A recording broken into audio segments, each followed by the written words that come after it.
All right. All right. Let us see what this game is like.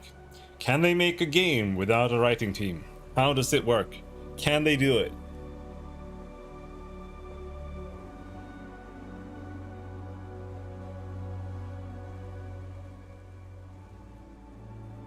Let's see. Just interested in seeing what happens to this company after what happened.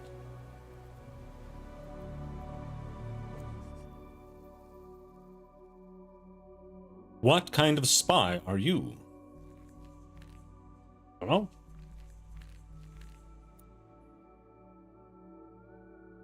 Kinetic. You excel in physical conditioning and applied violence. Emotions thwart you.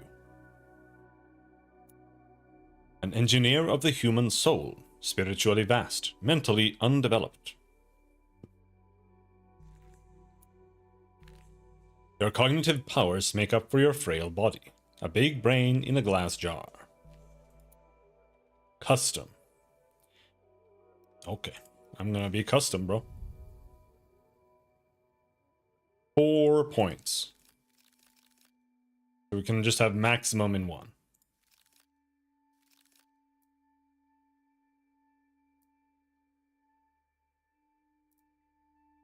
I'm gonna be ultra IQ. That's where we're gonna be. Faculty of action. Select a skill to downgrade. Coordination. Different parts of your body acting in concert. Agile and fluid movement. Physical presentation. When you must do more than a single you could. Internal strength and resistance to pressure. The uncontrolled aspects of your physicality. Raw impulses. How your organism perpetuates itself. Sensors. Perceptions and pleasures of the phenomenal world. Notice details that others miss. Shadow play. For any action you'd rather go undetected. Advanced covert spy techniques. The voice of your training. Blueprints. Your knowledge of the city and how people use it. Buried secrets. Useful shortcuts. Improvised exits. Cold read. Actually, I think I kind of want a little bit of this. Maybe we should change that. Attunement to facial expressions, tics, body language. Read the room and act before anyone else. Nerve. When the task requires a steady hand and quiet mind. Don't let the world see what's behind the mirror. Personalism. What makes people tick, yourself included. Empathy and manipulation. Your humanity at large. Social force embodied in presence and coercion. Command and intimidate others. Internalized propaganda. Entanglement. Spooky action across this plane and beyond. Extrasensory awareness. Influence of the stars. Gray matter. Deductive and inductive reasoning. The rational side of your mind finds the order in everything. Poetics. See and express what others can't. Engage your creative engine. Lateral thinking and subconscious associations. Records. The totality of facts about the world. Episodic memory training and education. The past in the present. The secret language of machines and consumer products. Bend any device or system to your will. Yeah. Let's get more in this. It would be like a hybrid there.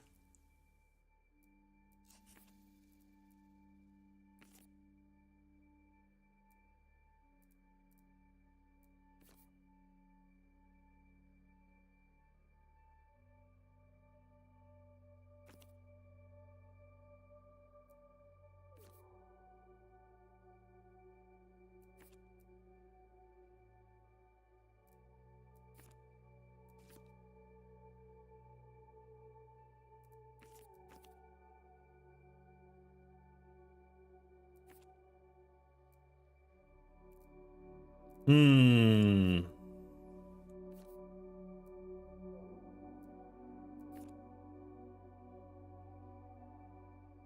Let's downgrade Poetics. And then we upgrade something. I don't know what to upgrade.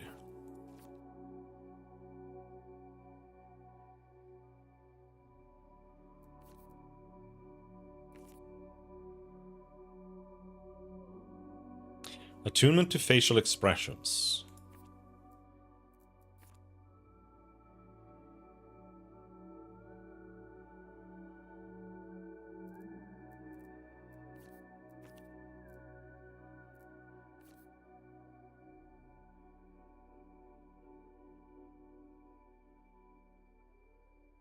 I'm gonna upgrade this one.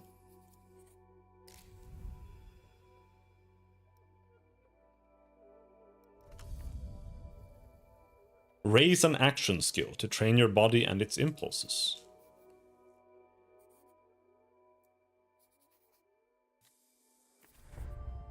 Raise a relation skill to better understand people. I like the cold read. Facial expressions. Intellect skill. I'm just gonna be IQ man.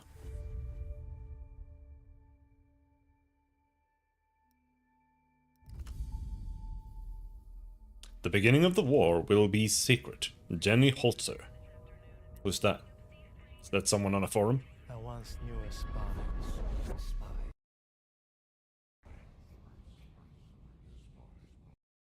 See if the voice audio is a little low. She was brilliant, erratic, cursed. An anti-personal mind in human form. Tell me about her. Her friends called her Herschel, but to her controllers, she was Cascade.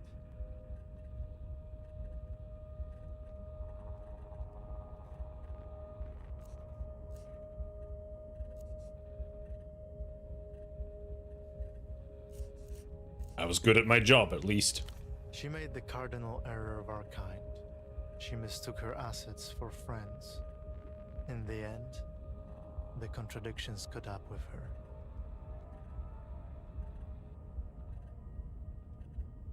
Pouring some coffee.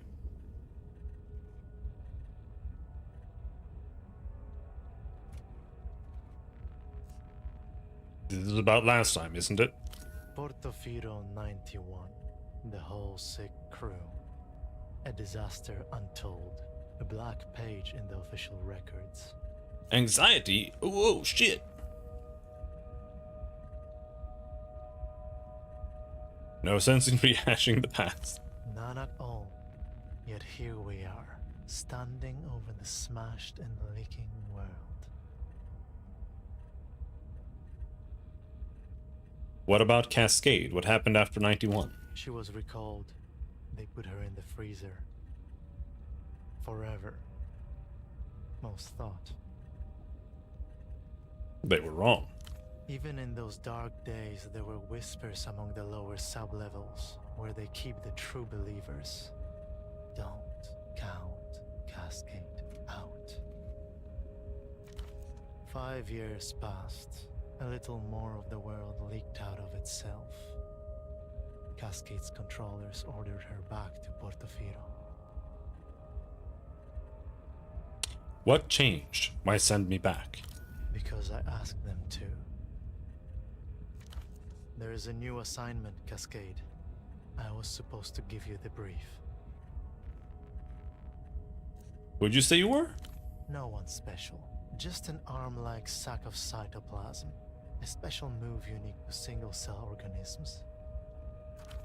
But before that, I was like you. A spy for the People's Republics. One of the varieties of mankind.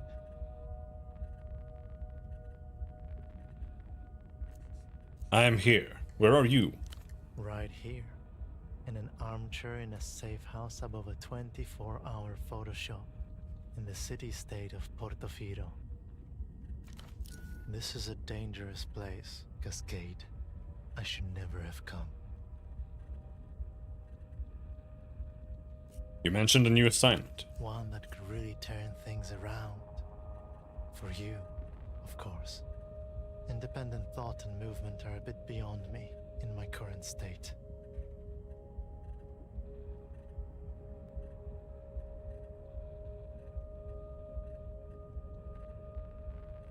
Stuff happens, you know. Would you like to hear a secret? Whatever happens has already happened.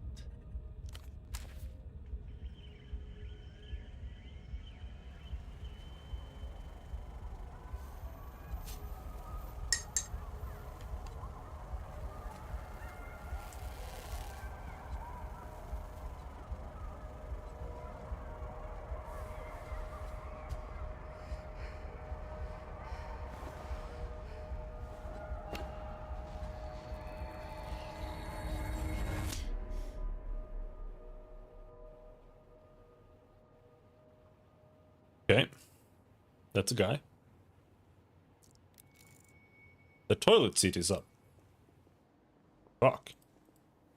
Who does that? Nearly identical sets of shirts and trousers, ironed and folded. Dishes, recently washed.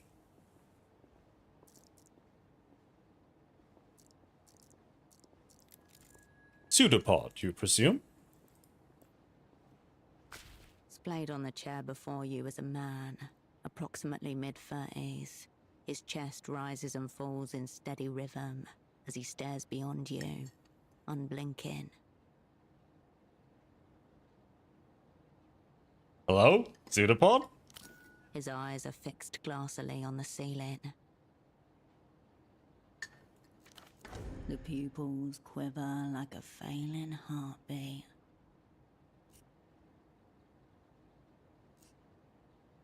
Touch his arm. No response, no jolt, no tremor. All posts deserted. Look in his eyes. The green of long corroded copper. As for the face around the eyes, his jaw hangs slack, his glasses askew. The lopsided headphones accentuate a large bald spot atop his crown. Study his clothes. Stiff collared shirt, a snug brown jacket, and nothing below the waist but a pair of red briefs. I'm missing something. This doesn't add up. As your eyes reach his feet, you notice that the man is also wearing 3 layers of socks, each slightly shorter than the one beneath it. Check the area around it. There is no smell of alcohol, nor any open containers, no drug paraphernalia either. Just a loose cord trailing to the stereo system. Check his vitals.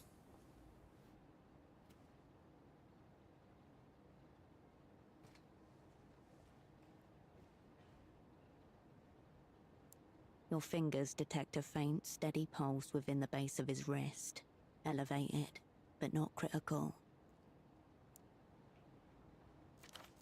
When in theatre, an operant must always prepare to be assassinated. Of course, it is better not to be killed.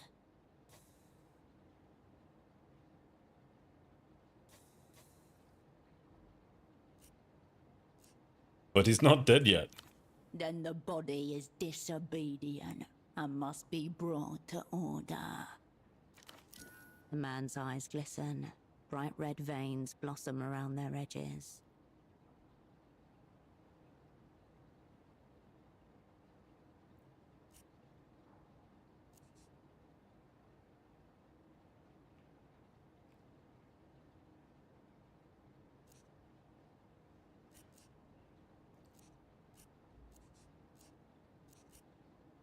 This must be some kind of setup. If so, you've walked right into it. Forces are in terrible motion, gliding like spirits across your plane of understanding. However he ended up like this, the result is the same. Operant lost. You wonder briefly how much or how little you owe him. The assignment, man, what is it? A snail's trail of dried saliva glints on the side of his chin. The people's spy cannot be caught shirking. Time to escalate. Coerce Pseudopod back into service. Decent chance.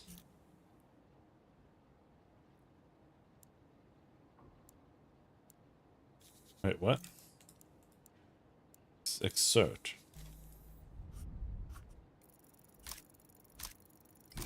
Wait. Success! What? Why? Double fives? Yeah. Wake up, asshole. His silence is politically suspect, fast becoming a crime against the party. Will you stand for it? Will he? All I need is a few words. I'll take even the gist. Perfect.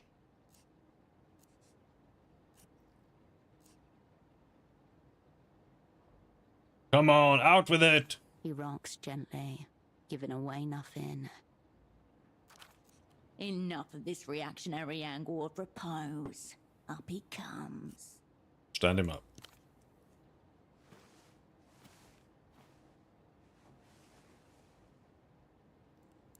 The man's breath gargles softly in his throat as you yank him upwards.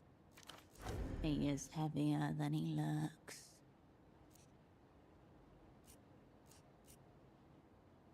Look, Pseudopod, I'm sorry about this, but I need to know what we're doing here.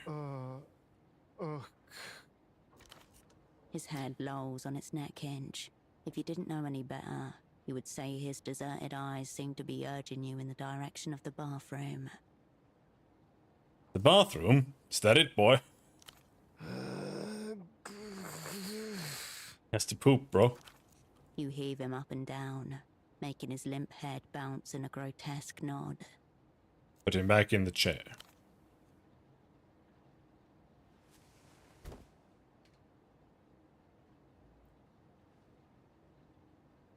I'm almost dead from anxiety. Onwards. The unassigned assignment is now yours alone.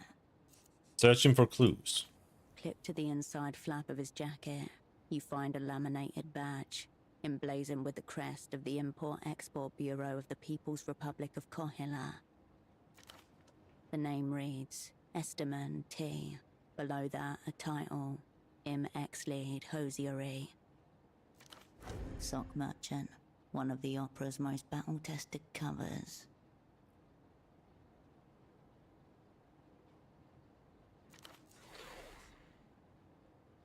The word lead burns itself into the center of your visual field.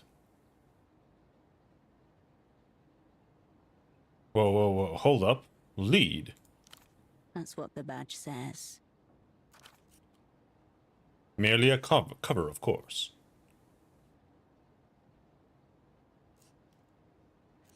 Jesus Christ. I suppose I did fuck it in the official parlance. No, in the official parlance, you. Then you. But not before. And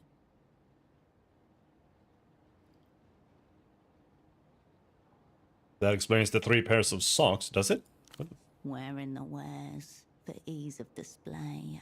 An operant committed to his role. Check his pockets. 3 other things of note. A slip of paper, a business card, and a rock-hard piece of candy.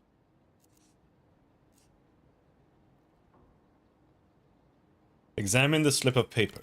It's a purchase order for 10 socks, made out to Carmuna Pessoa, Fashions and Garments, Bootleg Bazaar. New Loose End, you found a purchase order for the vendor Carmuna. Interested in Pseudopod's sock samples. Bootleg Bazaar. No coordinates found. Some kind of marketplace, and not one you've ever been to. Just 10 pairs? 5 pairs, 10 socks. This is not a real order. It's a sympathy order. He obviously made an impression on this Carmuna. I'll hold on to this. The slip of paper grows heavy in your hand. It feels like a baton. Pseudopod's obligations are now yours. You owe this woman 5 pairs of socks. Examine the business card. The card is cheap and scuffed. It reads, all you need is miracle, above a cartoonish image of disembodied lips at a phone receiver. Pseudopod had a business card for some kind of sensuous phone line. Notably absent is an actual phone number. Hand the card over. There's an indecipherable scribble. Whatever's written seems to begin with a D. Into your pocket it goes. Handy, nice. A wrapped up rectangle of compressed sugar. It's so hard that your fingers cannot make an impression, no matter how much you strain. I am my straining. Cola flavor, if you had to guess. Didn't know they still made these. Eat it. It takes 5 jaw tenses before you manage to shatter it. Sugary daggers jab the inside of your mouth. Your tongue is glass dusted carpet. Your inner cheek bloodied ribbons. The flavor is nothing like cola. Deeply unpleasant. Not bad. Keep chewing. After a few more game attempts to chew, it takes all the will you possess to swallow the jagged claw. Its aftertaste contaminates your mouth. Enough rifling. You retract your hand from the man's pockets. So you looking forward to working together?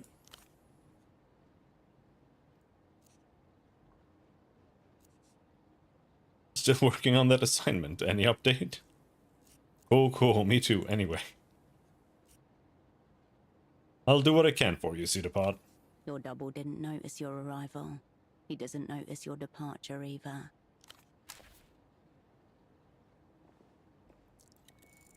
A mid-range stereo system set to standby mode. Following the cord from the unconscious man's headphones, you come to a mid-sized home stereo resting on a sideboard. Check the disc deck. Through the translucent view panel, you see a single red disc loaded in place. On the face of the disc are the words, Ultravioletta, you but from a dream, handwritten on thin strips of tape. Your double was listening to a red disc marked Ultravioletta, you but from a dream, in the music player at the photo 24. You don't recognize the artist. What have we here? The disc is loaded, ready to tell you. Unplug the headphones, press play. The chunky button makes a satisfying little thunk as you push it in. The discus begins to turn.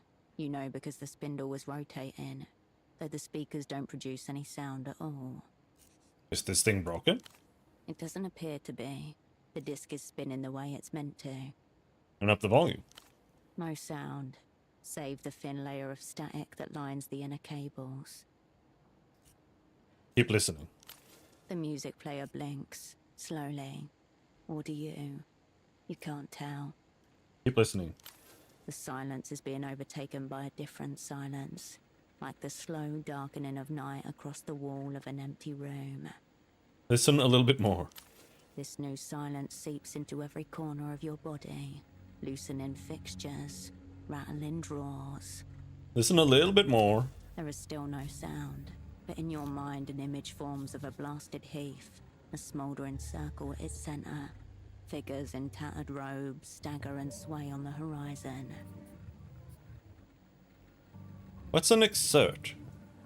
Like, it says I can exert. What does that mean?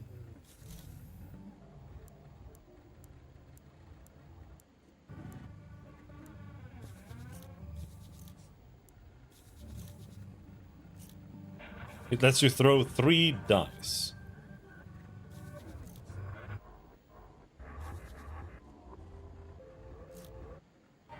Roll at least 11. That's really hard. What is this disc doing to you? We failed. Your mind blanks. The power grid ravaged by an unseen, faraway storm. What's my name again? Whatever you say it is, Herschel. Slowly, you return to yourself. The apartment looks the same. Just about. Press stop. I'm not doing so good. Got some delirium here. The static quiets as you reset the volume. Press eject and take the disc. A brief internal hum. Then the disc slides halfway out of the machine and waits there like it's trying to hide from you. You remove the red disc and place it into your pocket. As you turn away, a phone begins to ring.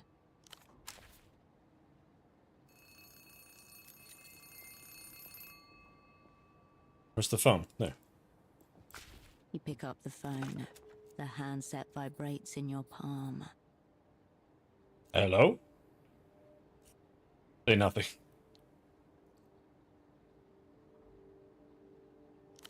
A peculiar species of static washes over your ear. The exquisite work of the Magic Box, one of the proudest achievements of the Opera's Technical Services Office. They just removed Delirious. Half a world away, a familiar voice splits into 256,000 encrypted fragments before coalescing again by your ear. Please tell me you have good news. The voice of authority.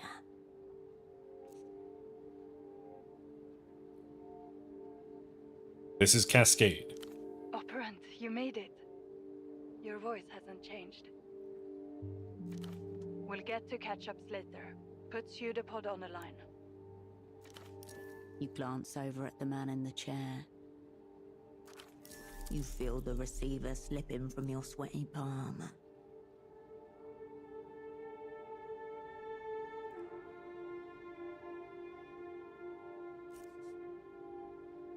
Something's very wrong with him. He's breathing but non-responsive. More than that I can't say. For a moment, no one says anything. There's no sound at all save for the blood in your ear and the electrostatic hum of the ultra-long distance connection. Has he been zeroed out? Eliminated, killed, rendered inoperant. There was a blank disc in the music player. Very odd. Why would he be listening to a blank disc? There was something very mysterious about it, not entirely human. Probably a manufacturing defect. I don't see how a disc could have anything to do with Pseudopod's condition. Well, it almost killed me, so... I found a card for a phone line in his pocket, but there's no number on it. That doesn't tell us much. What else? There was a purchase order in his jacket pocket for a bunch of socks. So what? Your cover was meant to be sock importers. It was only for 10 socks, Mel. 5 pair. That's weird, isn't it? Excuse me, why the fuck are we talking about socks? I don't know.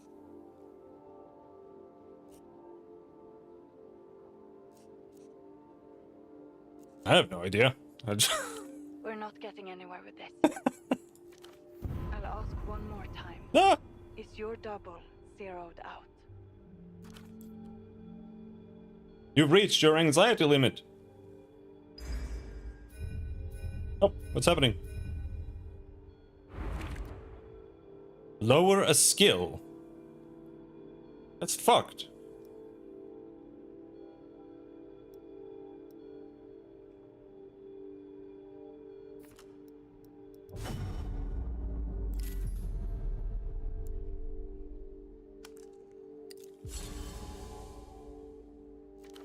You must speak the word. She cannot make the determination herself. Once you say it, there's no going back. The momentum of events will overtake you.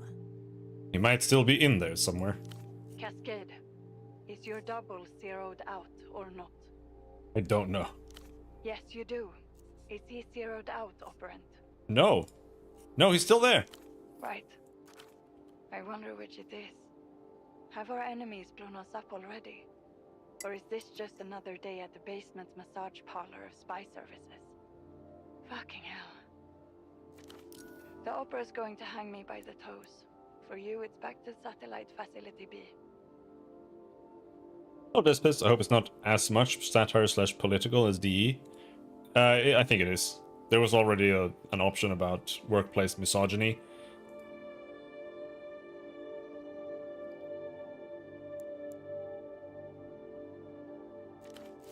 AKA the freezer. The Opera's labyrinthine archival complex, where the old, useless, and discredited are consigned until they're dismissed or die of despair.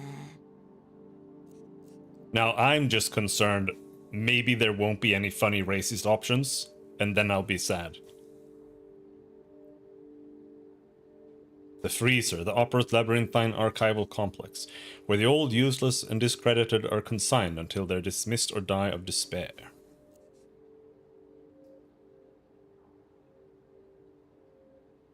So, what now? Listen to me. This assignment is over. Effective immediately. Over. Immediately. The words ricochet inside your skull. The woman in the Photoshop downstairs, Constance. She's one of ours. Let her deal with Pseudopod. The photo lady. Right. What should I tell her?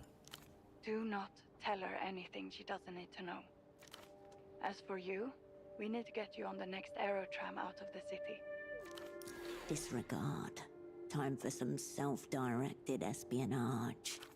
Something about the strange red disc nags at the edge of your consciousness. Perhaps the room contains other leads as well. The fuck is an excerpt? Like, why does it say excerpt? What do I do? Like, yeah, we can roll 3 dice, but what's an excerpt? It's gotta cost something, right? It gives you... It gives you delirious. Okay. 41% chance. Bad rolls. No way things have gone this bad this quickly. There's only one possible explanation. Mel, is this some kind of simulation? Simulation. That's a new one. Precisely what the facilitator of a simulation would be required to say.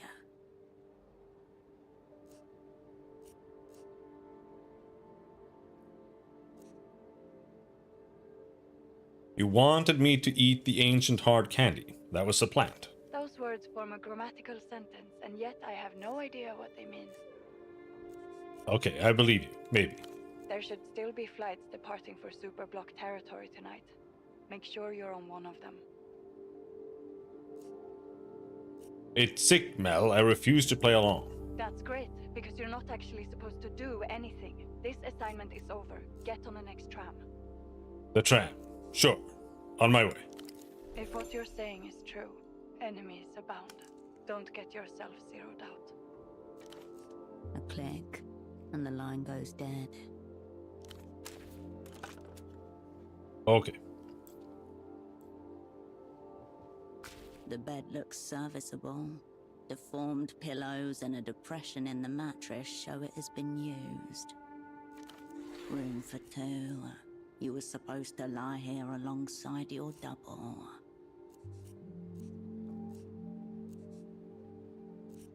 The bed is mine. He's already claimed the chair. Seems it is all yours then, should you ever want to lay in it. I'm not You tired. turn away. Daylight spills in from the window. Alright, let's see if we can fix some settings. There are annoying things. Mute when minimized off, thank God.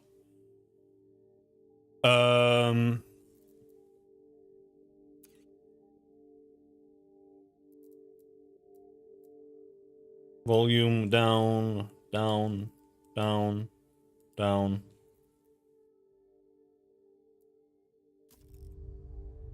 And then we raise the volume, because the voices are super drowned out, I think.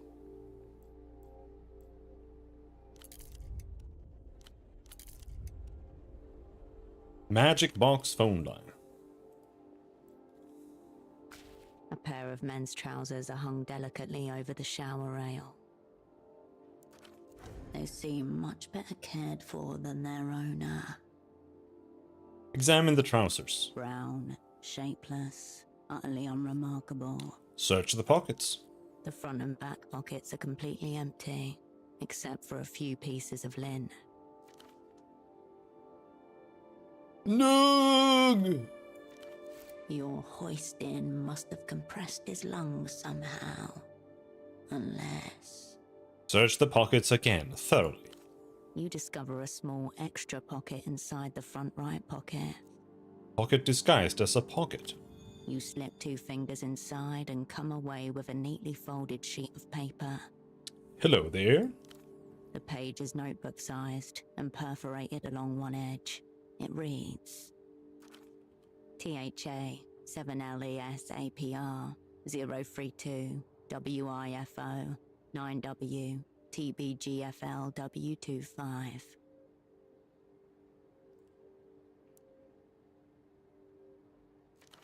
Half a cipher. The language of spies. You've carried papers like this, folded up and hidden away in secret pockets and compartments.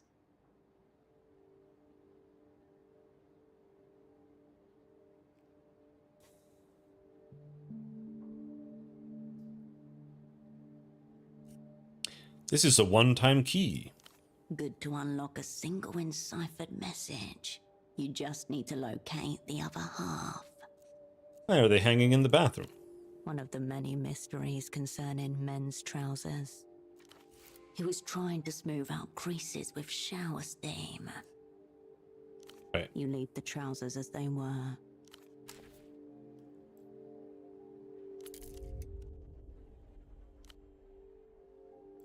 There's a desk. The small table has been turned into a makeshift desk. A startlingly red folder stands out against the clutter. Examine the red folder.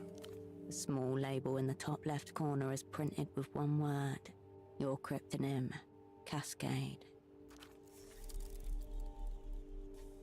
Nerve failure. Your hand hesitates. Open the red folder. The folder opens with a whoosh. Before you in neat monospace type, your life is condensed to its barest elements. Name Will Kershaw, cryptonym Cascade, born Landau, former Republic of Mercia. Dependents none. Pay class D2. Years of service 14. Why do I have a red thing in my apartment that just contains my spy name? Isn't that a little weird? All true. None of it useful just now.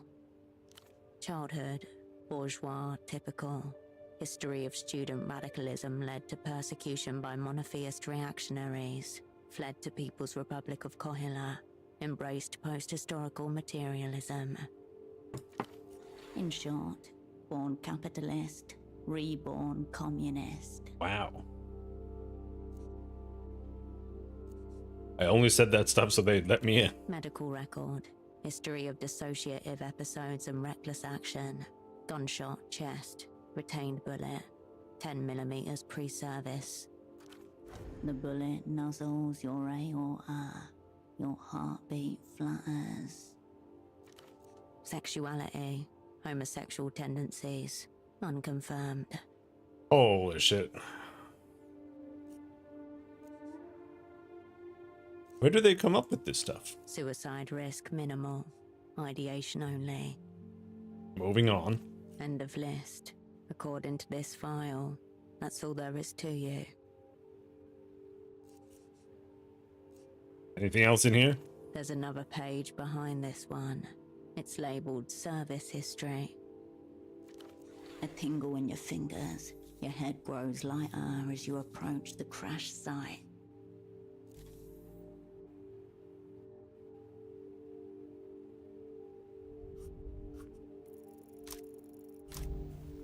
Ah, come on. Your hand grinds to a halt above the page and remains there. A full minute passes. Maybe later. Or never. That works too. Rummage through the desk. Amidst the crumpled sheets of copy paper and empty takeout containers, you find an opened pack of cigarettes. Suprema mark. Suprema 100s. Cheap superblock export. Pseudopod must have brought these with him. There are a few mangled filters in the ashtray.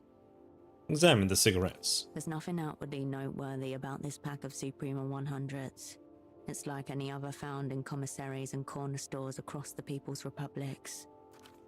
Except... Here we go. secreted neatly against the inner wall of the pack, just as you were once taught to do yourself. A crisply folded sheet of A7 paper. It reads... ZWS, JMXVB TW, AON, TRRA, KB, ZQYMUSGS. Cascade's still got it. One-to-one correspondence between key and text. This is a Rosetta cipher. Your heart skips a beat. Take the smokes. The pack slides nicely into your pocket, as though it always belonged there. Apply the one-time key to the ciphertext. Now, come on. The genius of a one-time key is that it requires nothing more than basic addition to use. Sadly, basic maths elude you just now. Well, you know, just loosening up. Been a while. Early Your rounds. espionage limb is still foreign out. A few spasms here and there, but no directed movement. I will say the narrator is not good at all. It's so annoying to listen to. ZWS, JMXVB TW. The sheet naturally cut. You turn away from the deck. Well, I think we are done here. This is the door you came in from. Muffled voices rise from the shop below.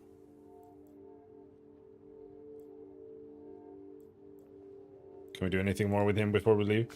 You return to your double's limp body.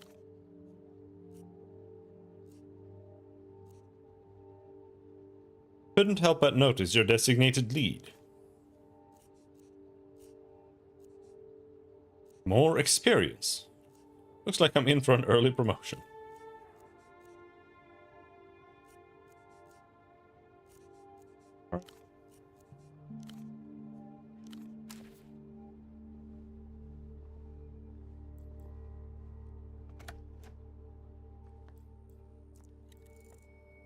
It is the tenant's responsibility to dispose of their own rubbish.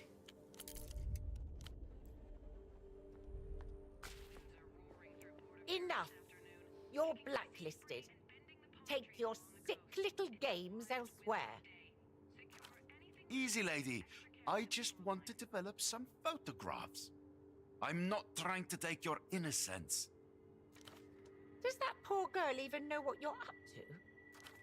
You have a wild imagination. A little photo should not count as a crime. It's not like it's a loaded gun or something. The woman casts a split-second glance in your direction, requesting assistance.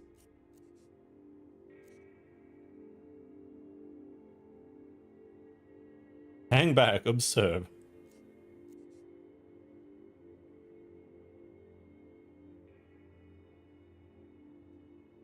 Don't step too close. They're handing out bans like they're going out of style. He turns to you. A crackle of recognition behind his eyes as they meet yours. Where do you know him from?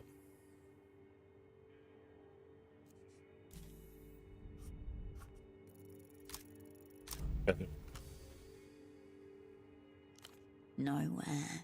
You've never seen this man before in your life. What? He gives you an aggressive look. She's probably another victim of your so-called street art.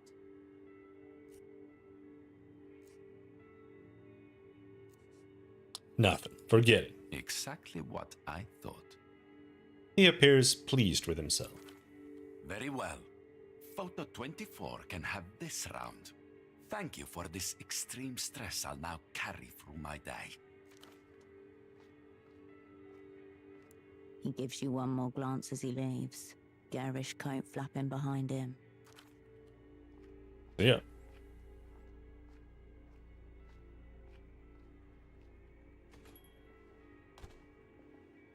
That was exciting, wasn't it? She watches him go, then looks at you. Size her up first. Who was that man? Nobody. A seedy little oddity who likes making fantastical threats. He seemed to know me from somewhere. Probably just his lascivious aura. He's a local specimen. I doubt he ever gets out of Kisak. Ah, while I have it here, this is the screwdriver Pseudopod requested. For the fax machine. Thanks. This toolkit looks so empty, barely usable in its current state. Fortunately, it appears highly expandable.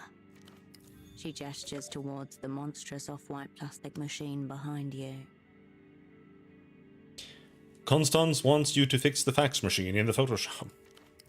Speaking of, where is your double? She cranes her neck, as though looking for something behind you. This woman could be a valuable source of information, if you can prise it from her. What's wrong with the fax machine exactly? It's that little amber light. It means out of order, and I haven't been able to get it to green, meaning in order. She gestures towards the hulking machine behind you. Pseudopod assured me this machine was a vital tool of communication, as precious to our work as the magic box we installed on your room phone.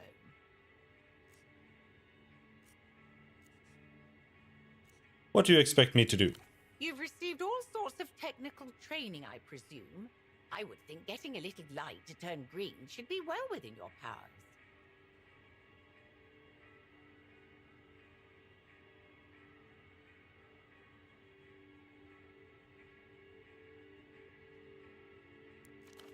A dread beast humming with dormant power.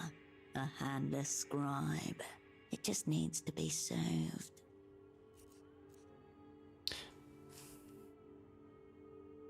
Right, about Pseudopod. Yes? What is it?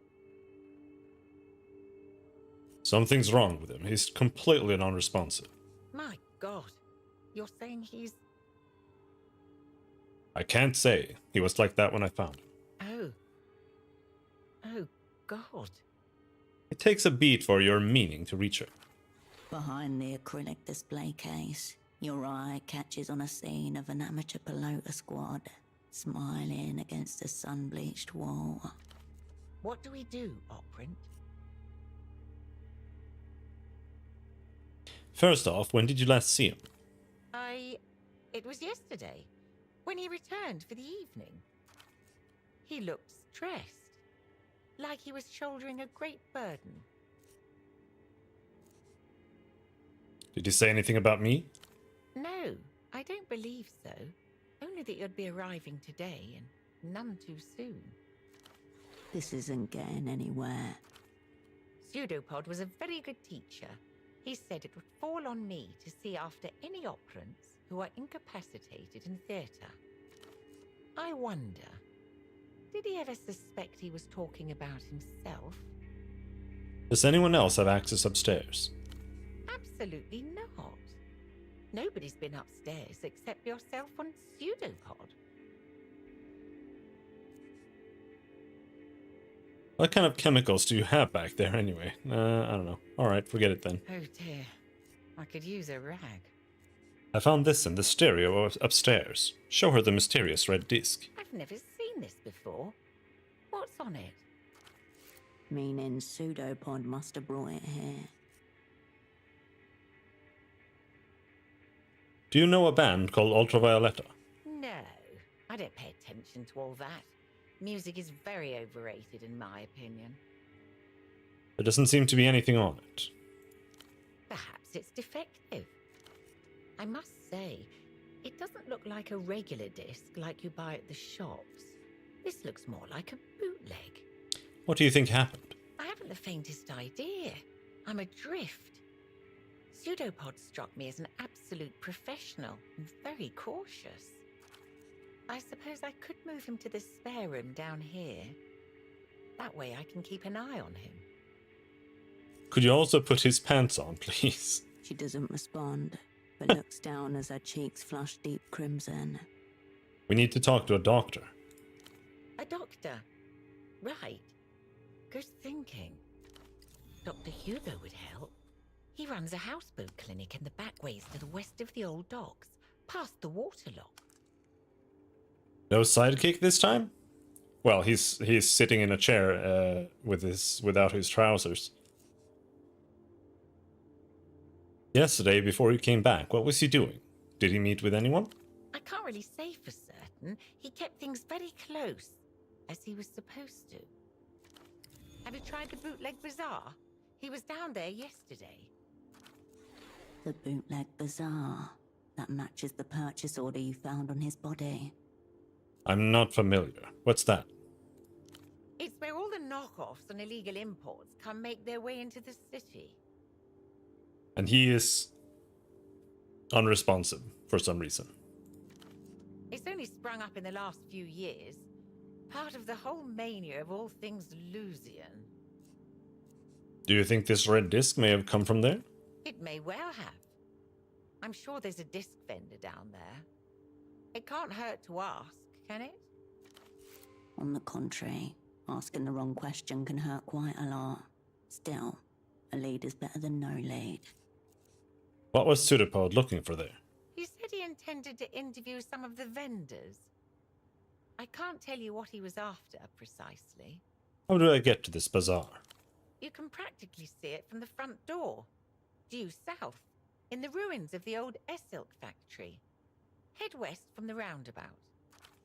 If by some chance you find yourself in Party Alley, it means you've gone the wrong way. Very good. Thank you, Constance. Anything for the assignment. She gives you a professional nod. Was there anything else?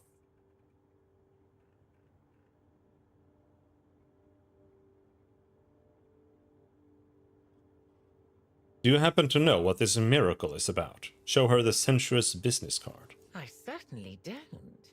It looks flirtatious. Do you partake in flirtations, Constance? My interest is purely professional. Seedy business attracts itself. Try the Fogged Mirror. It's a bar just to the west, along Party Alley. Your old haunt, where you met with your former assets once upon an assignment. I'm familiar.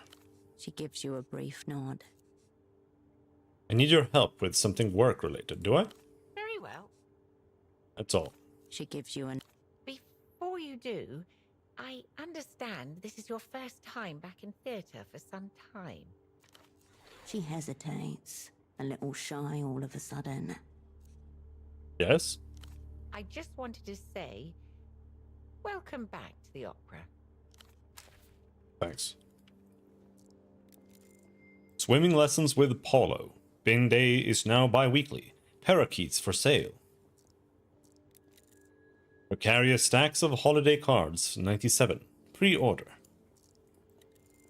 Sense of a malignant mystery emanates from the fax machine.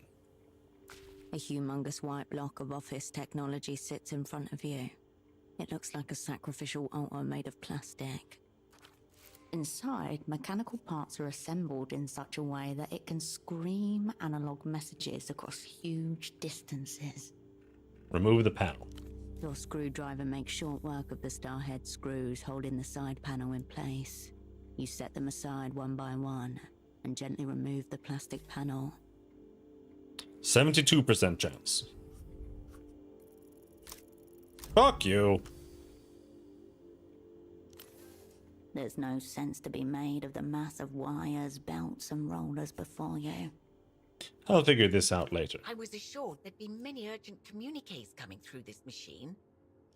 You turn away from the fax machine. Well, not now.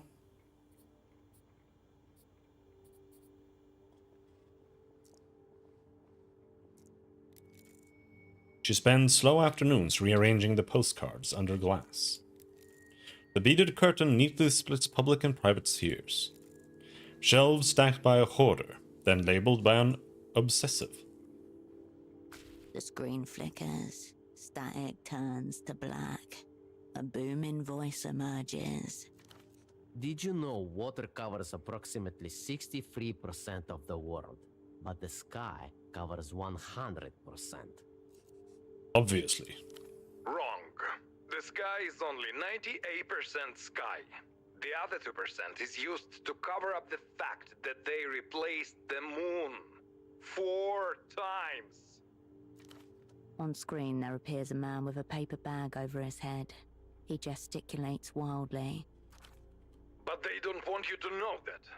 That's why they're coming for me. But not before I tell you the truth. The screen warps and color shifts. Between clips of the bagman talking, a phone number flashes urgently. Write down his number. You jot down the digits as Bagman watches on. All right. The sounds from the commercial fade. Why was that a commercial?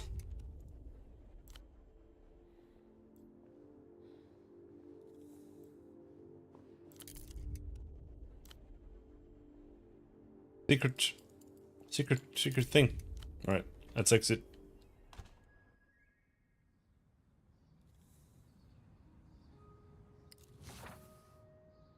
Party alley. A sour smell rises, drawing flies and scuttling things. An oxen bock. It's an unopened beer in the trash can. All right. The pale, crisp glow of a reading lamp shines from the window.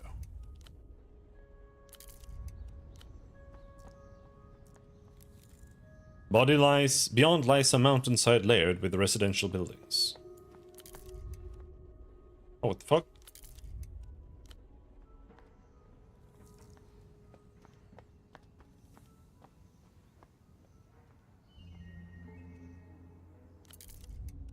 Oh. An ad for a new film. The release date was 6 months ago. A delivery of high-grip tires to more adventurous vehicles.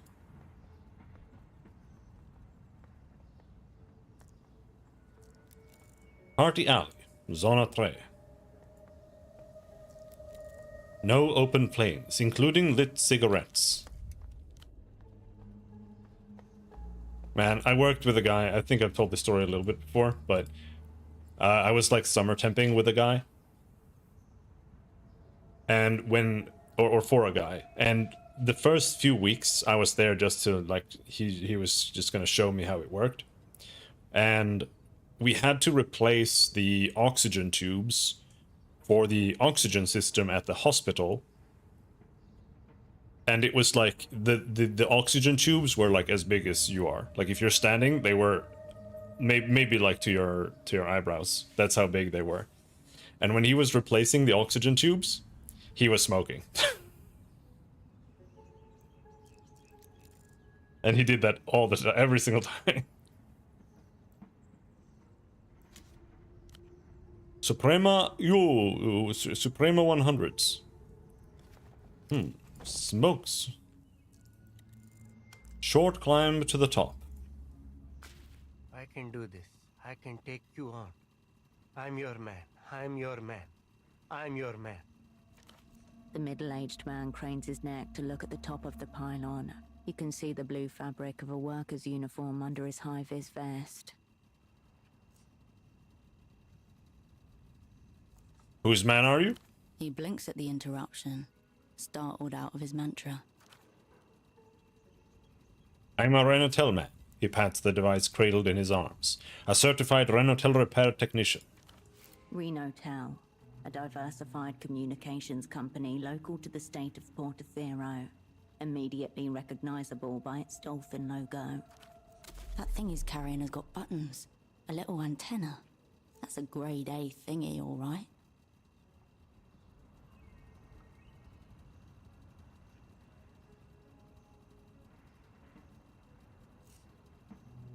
What are you doing here?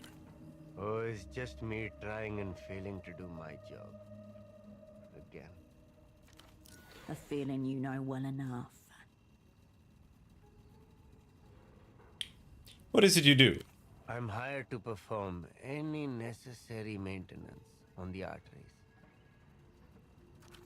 Technical words that only mean something to those with the prerequisite knowledge. I'm still unclear what these arteries actually are. The wireless phone network is routed through electronic boxes called arteries. They work like the old terminal boxes, except there are no cables or wires. Renotel has been upgrading its payphones across the city. They pretty much all run on wireless signals now. So how do these arteries work? Anytime you pick up a Renotel payphone, the data travels through the air from where you are into one of these boxes, and is then routed to whoever it is you're calling. What if I'm using a non-Renotel payphone? There are no non-Renotel payphones left in Portofino. Mr. Reno has an exclusive contract. The result of non-competitive bidding and a bit of self-dealing on the part of the city's governing elite. Who's Reno? The owner of Renotel. Reno. The rich guy at the top of it all. The company is named after him.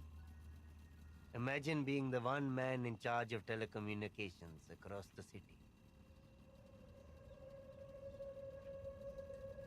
As long as the payphones work, I don't really care.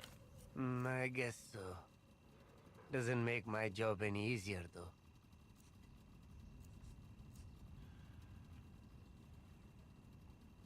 So you have to fix something up there. Look up at the pylon.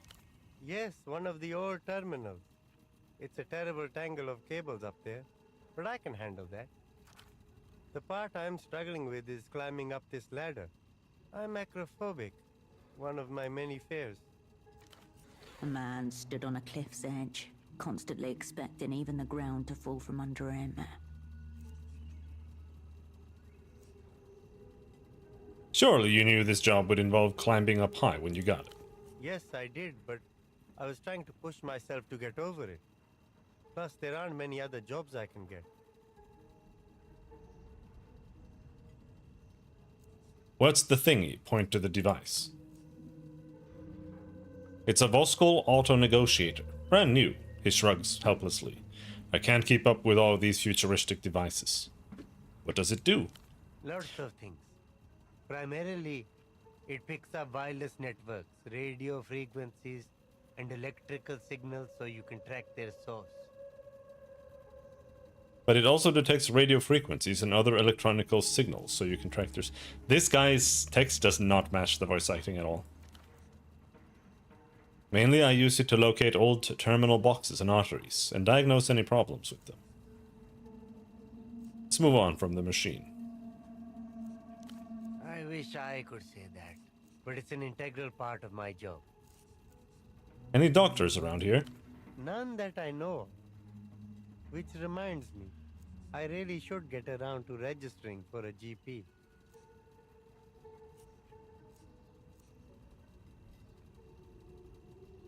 Alright. As you depart, the chant of "I'm your man" starts back up behind you.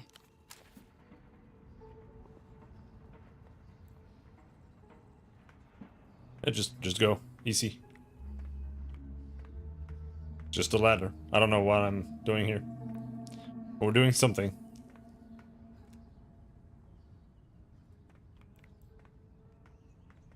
A slanted aluminium box is bolted into the pylon's spine. Beneath the friendly dolphin emblem, the word Renotel was etched into the metal. Open the box. Inside, a slab of beige plastic, an old terminal. Behind a clouded sheet of polyglass, the screen remains black. Look for a way to activate the terminal. No buttons on the outer housing that you can see. No glowing standby light. Run your fingers along the underside. Your fingers find a steel drawer. It slides out with a creak, revealing a keyboard designed for gloves. Each key a chunky slab. Press the on button. A low wavering whine. Behind glass, the cathode ray tube flickers once, twice, then flashes white. System waking. Please wait. Mem check. 00016 KB. OK ports. Com1, Com2, AUX, trunk. Diagnostic mode enabled. Welcome to Renotel Control version 1.2. Copyright 87 Renotel. Enter command. Type help. Available commands. 1. Line diag. 2. Trunkmon. 3. Network. The first option, some diagnostics tool? So the name suggests. As for what kind of diagnostics? Around you, hundreds of landlines run up and down the pylon. Could look up details about local lines. Nice. Assuming you had some way to identify the line in question. Trunk monitor, what's that about? You know, for monitoring trunks. Cool. Only one way to find out. Can I use this for anything? Based on the available options, this is a maintenance terminal. You might be able to get information on the Renotel network from here. Yeah. The screen flickers, awaiting your input. Type line diag. Line diagnostic mode. Enter landline identifier to proceed. Line ID.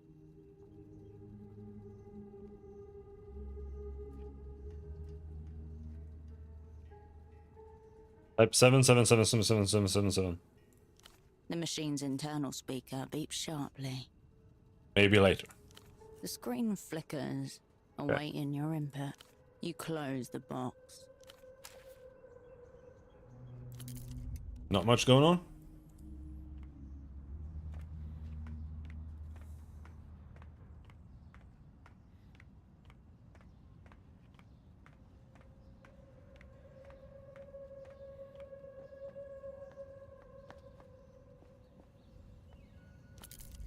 Okay, so what am I supposed to do?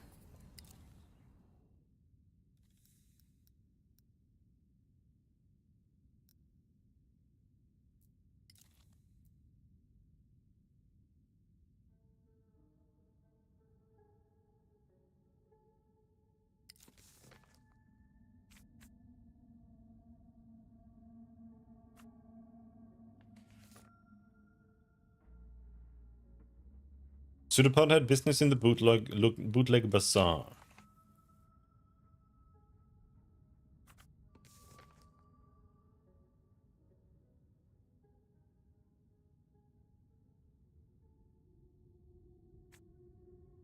Okay.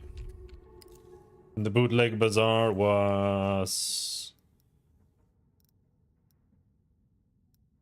I don't know. Backways. Palace of Culture.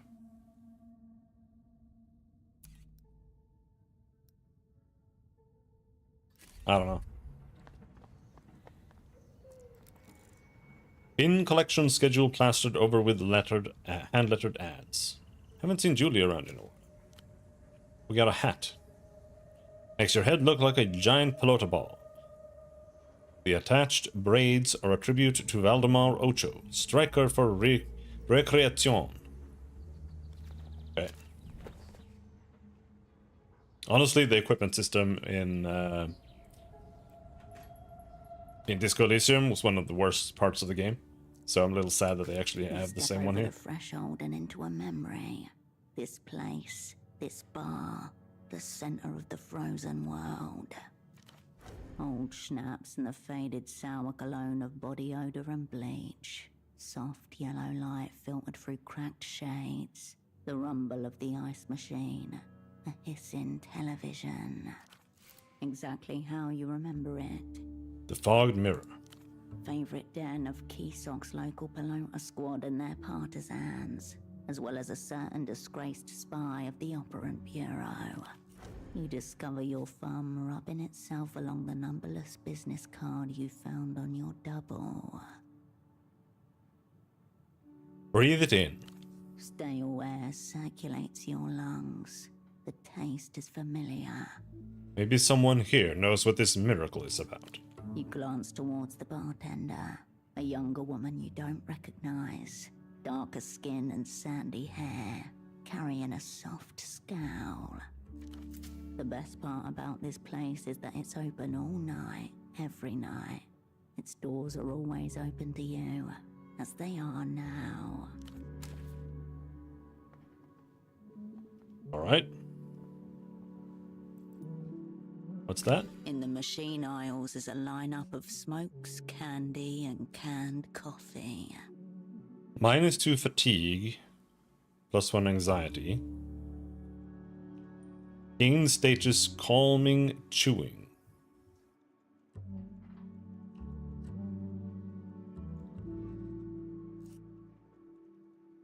Delirium -3.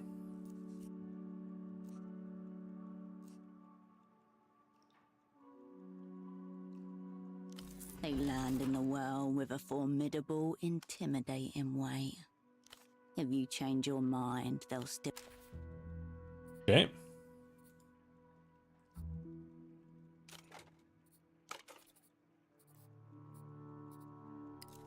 Where are my chewing gums? Calming chewing. I don't know what that means.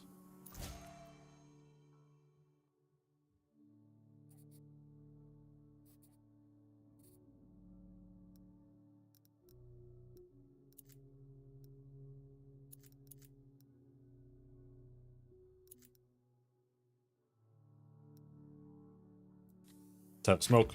Now we're no longer delirious. These kind of seem like they're almost always worth using. Let's smoke some more, because is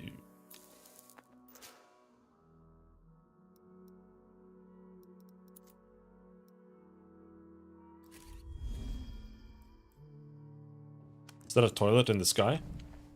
On the wall above, mounted like the taxidermied head of a bull moose, is a toilet.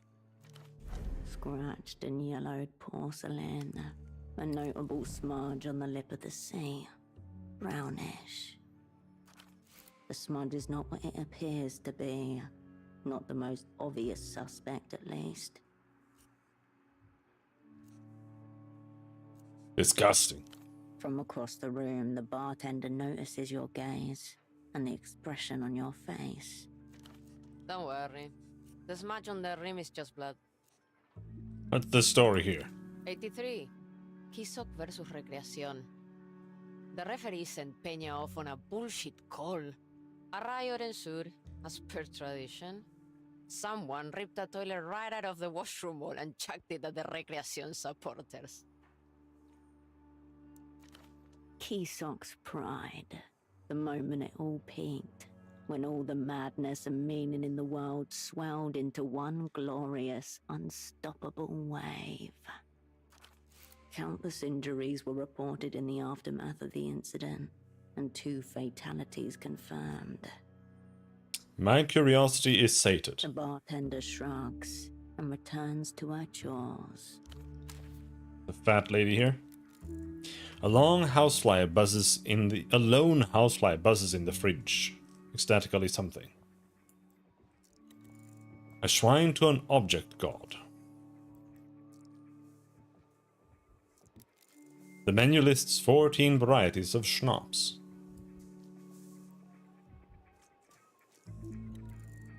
Circulation mechanism for the smell of stale beer. Under a thick, curved screen, colors rip and tear into each other, making it impossible to make sense of what is currently playing. A discolored bloom of interference mars the corner of the screen, tinting the dancing mascot on the sidelines purple.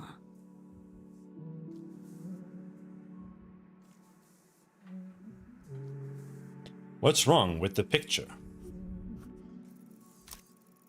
Fuck you. The television is a cheap Lusian knockoff. These things start falling apart as soon as they're lifted off the assembly line. No, there must be some hope of fixing it. All things can be fixed, with enough time, effort, money, will. The question is, do you have any of those? It's pretty, but it's also making my eyes hurt. The TV continues to rip open the colors of another dimension. Okay. An older man, heavy-set, looks up as you approach. On the table next to him is a large plastic box. An accordion hose runs from the side of it and disappears between his shirt buttons. Opera. Bon of you to drop by. Though a bit earlier than I was expecting. He glances at his wrist and ruffles his fleshy brow. It should be said that you've never seen this man before in your life. No matter. You're here now. That's what counts. You were expecting me? Some reputations precede. I heard a notorious spy had escaped from the freezer and was running amok in theater. Had to see for myself. This man must be part of our welcoming committee. The gang's legend spreads far and wide. Now here you are, in living color. Cascade, known to some as Herschel Wilk. You might still be able to play this off. Cut the crap, old man. Who are you? Officially, I'm no one. A null entity. A sad old man in an ugly shirt, killing time at a gaudy paleta bar. No entity. The Operant Bureau's preferred name for those it would rather forget. But my sordid history's not the subject here. It's you everyone's asking about. Hold on. Who is this everyone? Old friends. Professional critics. Big-time players in the international organ market. What are they asking about? All kinds of stuff. They were asking, has she figured out her assignment yet? What's going on with her double? Does she still have it? Thrilling questions all. But mainly, they're concerned about your heart. Enough puttering about. What do you want? Straight to it. Fine. Let's be blunt. The Opera have dropped you in a river of shit. Maybe I can help you get yourself out of it. Who is this man? I'm gonna exert and become delirious. Fuck yeah. A hiss, followed by the frantic clack, clack, clack of a microfiche reader. High contrast negatives hit the back of your retinas. Blink. 58. Collapse of Ile-de-Serres' Grand Bridge. 60. Laplage's royal family liquidated. 63. Suppressed uprising in PR Yoffi. 67. The Agora miner blackout. A name. Give me a name. Cryptonym redacted. Date of birth redacted. Nation of origin disputed. Joined the Opera late 40s. Declared null entity in 69. The microfiche reader clacks a final time, settling on a monochrome picture.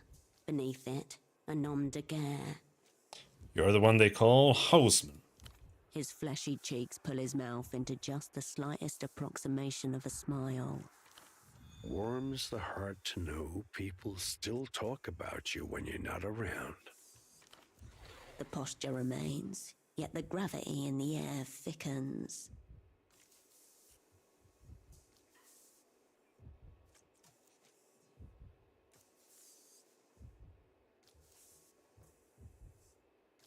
I'm glad we cleared that up. Let's move on. Well met, Operant.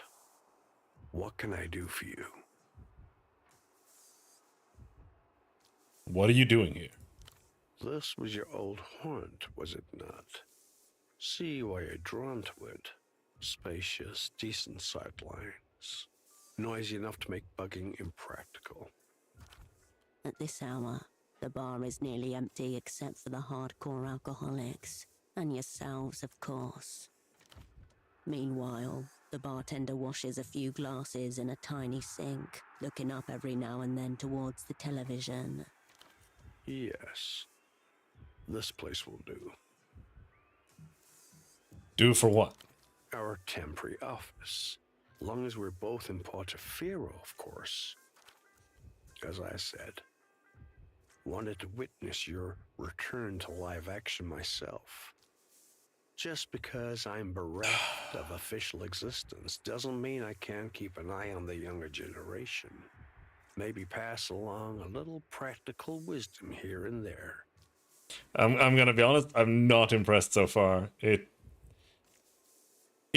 feels, it just feels like they're just copying the vibes and like beats in Disco Elysium, but it doesn't really work. Because it's like, I don't even, like, they're doing the same thing, like you don't remember things, but at the same time you do remember things. So it's just kind of like, I don't really understand what's happening. It's also very aimless. I don't really, okay, like, we need to, like, I don't even have a reason to talk to this guy right now, but here we are. As I said, I'm detecting ulterior motives. Singular motives. Never understood them personally. Your double was similarly suspicious. Hold on. What do you know about my double?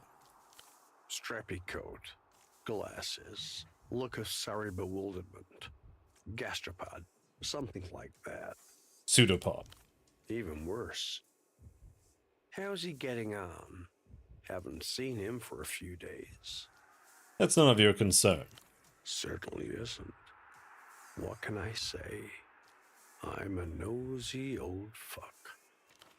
A phantom itch. He's scratching at something that hasn't happened yet. For your sake, I hope you've got it on your side. What's this it you speak of? It? That ineffable, inexplicable quality essential to success in theater. Frequently discussed, rarely demonstrated. Have I got it? Depends. Do you want to grab reality by the face, tear off a false skin, and stare into the abyss of stars inside her skull? No. Well then, better not concern yourself with dark and sticky matters. Later, Houseman. Till next time, operand. Okay.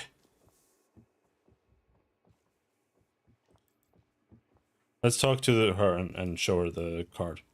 What do you have? She raises her voice over the murmurings of the crowded bar. Above her, the small mounted television fizzles with the tinny shouts of a pelota match. A guy ever come in here with a Cohilan accent, glasses, brown jacket? Friend of yours?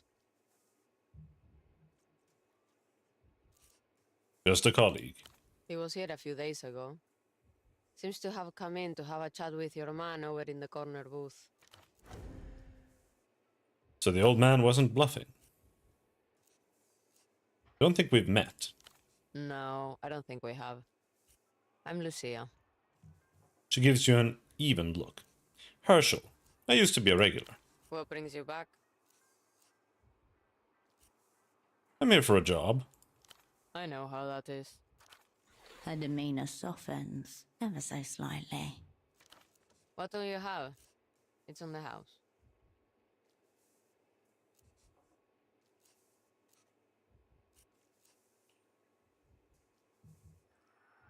A coffee, if you've got any.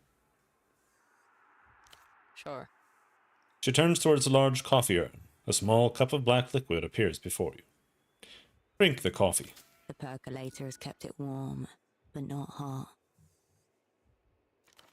Somewhat bland. Not recently brewed. Overall, serviceable. So, here to meet your friend?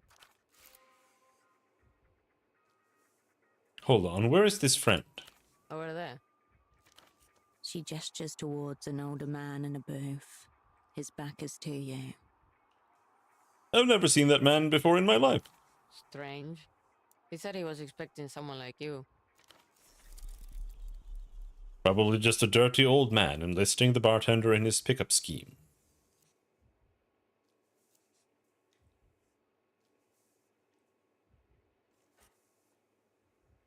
Someone like me. Tall, dirty blonde hair, An old regular. He said you were in the same line of work. Would that line of work happen to be fake sock importer? Is he looking at me right now? No. Cool it. Just drink your drink, observe him from a distance. We already talked to him, bro. Do you know what this is? Show her the sensuous phone card. Don't tell me you're in Portofino for the phone sex.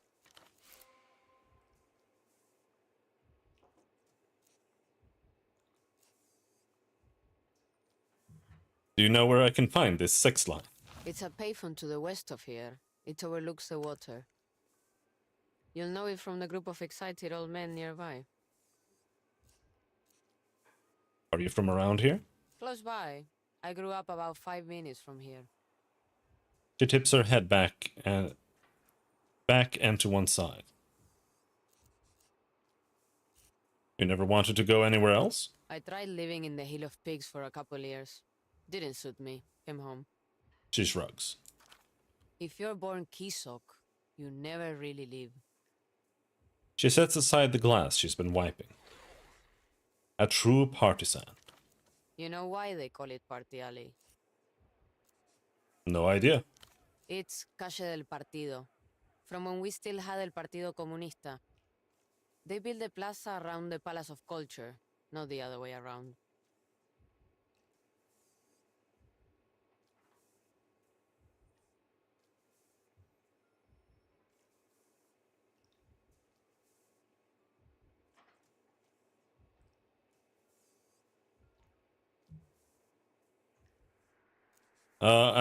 What? Are you a communist, Lucia? The bartender can't suppress a wry smile as she shakes her head no. Okay. See you around. See you. The bartender nods.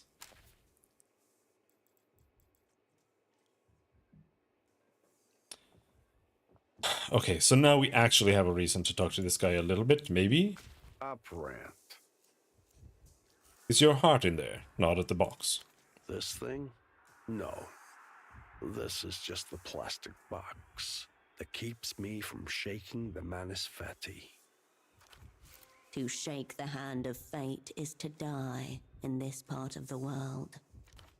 Gentle electronic tones rise and recede from it like the tide against a digital beach. Last I heard, the original article was sitting on a desk in a third-level sub-basement somewhere in Nevessa. Story for another time, I'd say.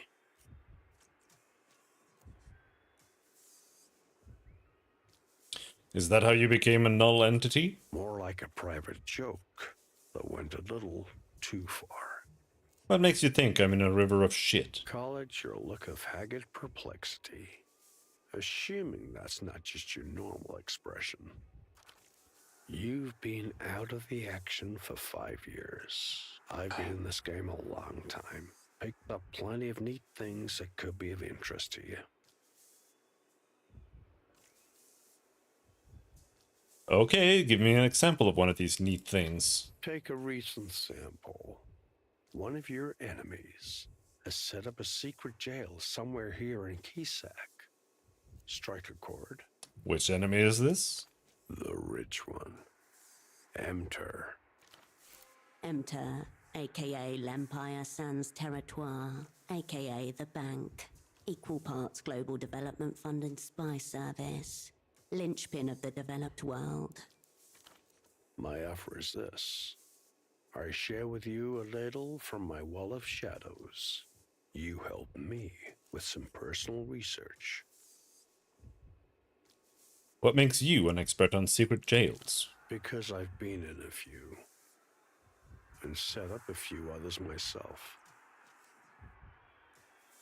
I'm looking for the bazaar. No one said anything to me about secret jails. Went the wrong way then, I'd say. Bazaar's southeast of here. Maybe this rendezvous was a bit premature. Tell you what, let's try again once you've gotten a bit more up to speed.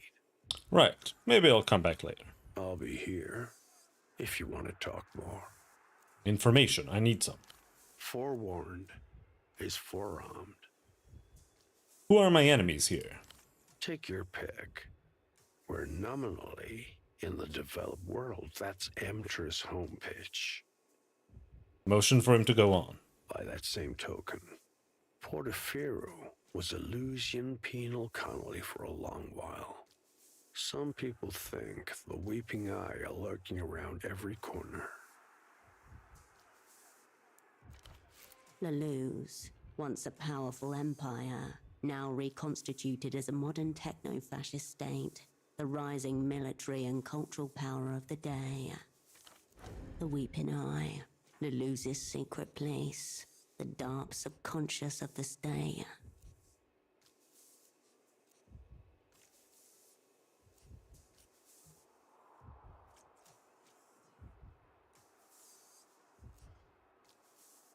From what I've seen, this place should have stayed a penal colony. The old spy tugs at his shirt, shaking off invisible crumbs. The techno-fascists are really treating the place like they own it again. Operating out in the open like that suggests confidence, I'd say. Know anything about this mysterious red disc? He takes the disc and adjusts his glasses to get a closer look. Two things stand out. First, this is an unusual format. Einzeltone. Not just standard consumer fare. Einzeltone? What's so special about it? Question for a disc vendor, I'd say. There's a misanthropic one around the bazaar. Ask him. I'm pretty sure this took out my double. Is that right? Solid stagecraft, I'd say. What's the other thing that stands out? The artist, Ultravioletta, the Lusian electro-pop singer. Gone missing, so they say. Can't say I've heard of her. I guess not. Fresh on the shelves as you are. Ultravioletta is quite popular, especially in this city. You but from a dream. Does the title mean anything to you? No, nothing at all. What else do you know about my double, Pseudopod? Only what's in his red folder. Do you want to hear it? Yes. With a great sigh, the man leans back in the booth and closes his eyes. Novessa Born, graduate of the Polytechniker. No partner or dependents, of course. Father was a noted cosmonaut. Taught life sciences before his recruitment. Life sciences, hence Pseudopod. Cryptonyms are never so arbitrary as they're meant to be. When it comes to names, the mind demands something that sticks. What's his true name? Stiglitz. Thomas. What else? The old man's eyelids flutter as he continues. No remark-worthy sexual tendencies. High attention to detail. A mild allergy to his own sweat. Occasional flashes of grandiosity. That last point may sound familiar.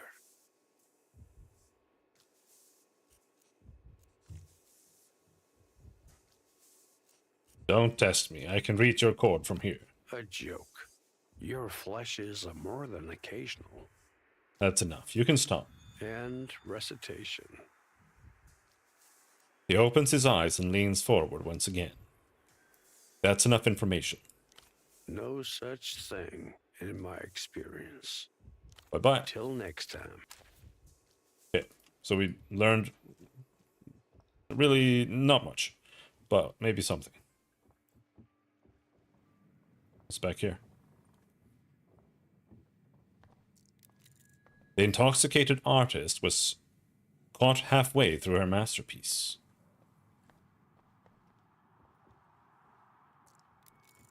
Wine sediment clings to the bottom. Reminds you of dry blood. We steal some schnapps. The secluded booth. Scene of countless intelligence trysts. Okay. Not much else in here.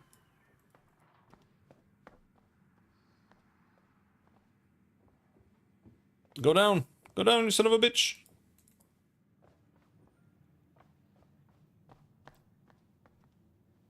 Alright.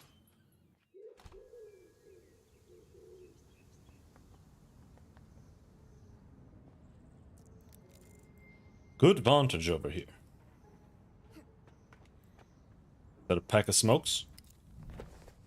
Yep, more smokes. Let's smoke. I think? Yeah, reduces delirium.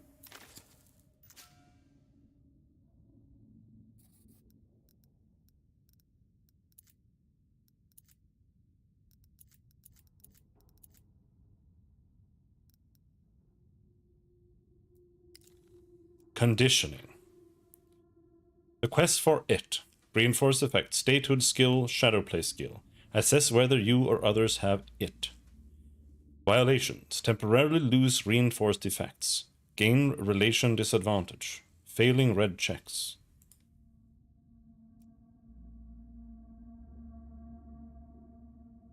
No chemical, technological, or therapeutic intervention could aid you on this dangerous metaphysical journey. Is the Manus Fati about to pluck you from obscurity or flick you clean off the board?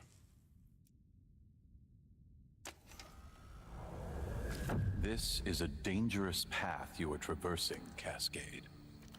In the subterranean halls of the Opera, the ancients are whispering about you. They're saying Cascade has gone looking for it. But what is it? A question that's plagued centuries of poets, athletes, aging rock stars, and operants, each driven to utter distraction in their own mental wilderness. In the end, it cannot be known, only had or not had. I'm very much looking for it. Then you've already lost. Some are born with it. Those who go looking for it, more often than not, end up destroying their lives in pursuit of the elusive ideal, like Operant Probable before you. I already have it potential. The Ancient Ones shake their heads with despair. There goes another one, they're whispering. The Opera's psychomancers had high expectations for your levels of it, based on their initial examinations.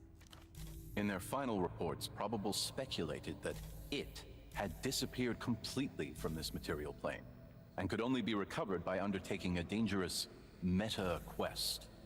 Take up the lance for it. Luck and skill, Cascade. You will need both. Okay. I don't really understand what this violation means. Temporarily lose reinforce effects. Gain relations disadvantage. Okay. But it says failing red checks here, so I don't really understand. Does it mean that if you fail red checks, you temporarily lose the effects? Or, like, what's a violation?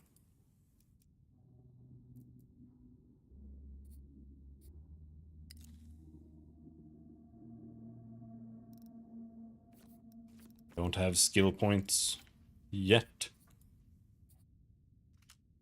Or delirious, cannot exert intelligence checks. Cannot sleep for 3 hours.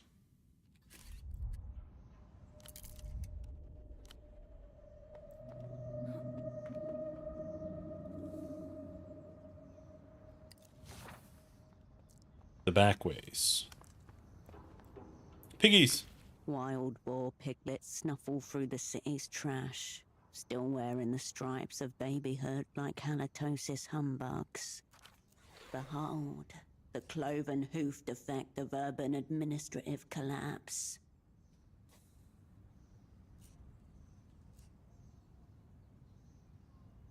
How are boars finding enough to eat in a city center? You underestimate the nutritional value of a well-trafficked alley. Plus, with noses that adorable, there will always be kind citizens to leave out some kibble. But where there are boarlets, there are boars. An adult can be up to 500 pounds of bristled, pitiless hog, with tusks.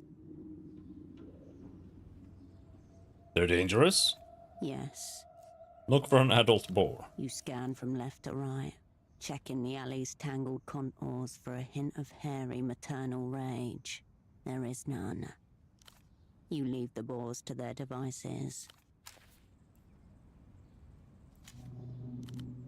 Oh, some gummies. Yummy.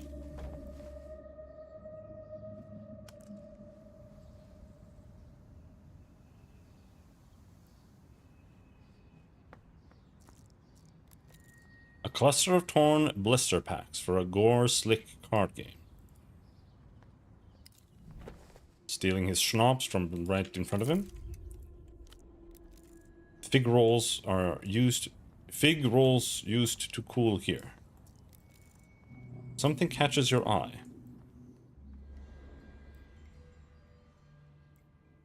Okay. Staircase. Polaris Silent Watchman oversees the shrine from the concrete surface. An altar to Polaris, the bazaar's unofficial patron star. It is cluttered and precarious with offerings. The shrine lacks the sacred air of Mercian churches you knew as a child. It is an organic thing, maintained by locals of their own volition. Like a collective artwork. A spectacle of Portaferan humanity. The steps worn with years of its visitors' hope and grief. Whatever their meaning, they were enough to summon you here, now to this shrine rammed into the side of the city.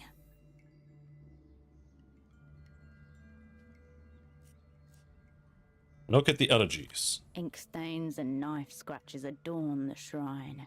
Jagged words cast toward the flickering skies.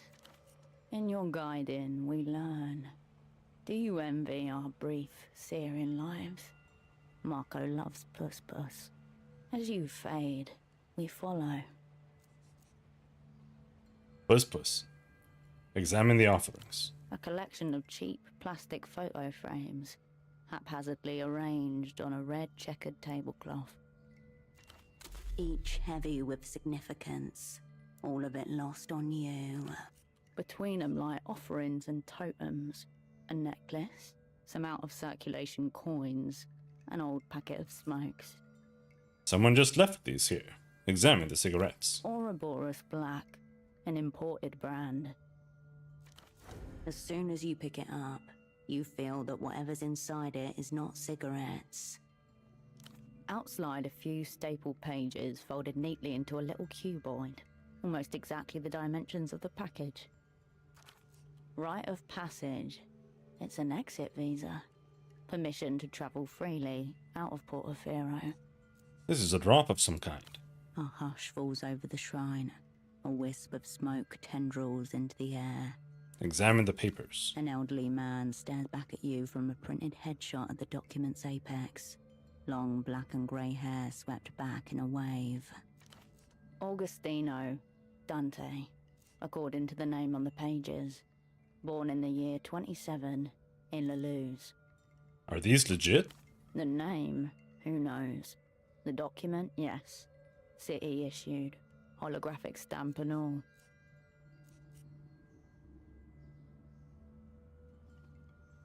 Just in case, take the exit You papers. refold the pages along their elaborate creases and slip them in your pocket. I'm The done light here. around you is dimming. Behind the surrounding rooftops, dusk bleeds upwards. Okay.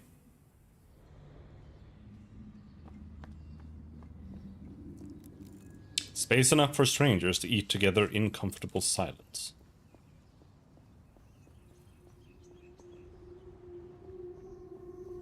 What was that?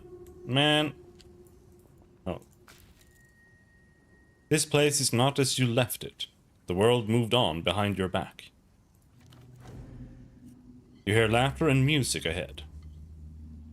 What was this site originally? A silk number 3. The old silk factory. Once the pounding heart of the city. Now its walls are layered with past identities, a patchwork of Portaferan turf war. Pseudopod had a purchase order from a vendor called Carmuna. She must be in here somewhere. You also have that curious red disc to hand. A media specialist could likely tell you more.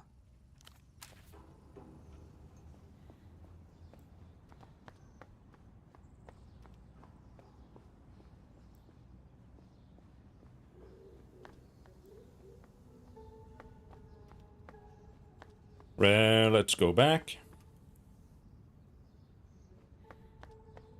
It's here, right?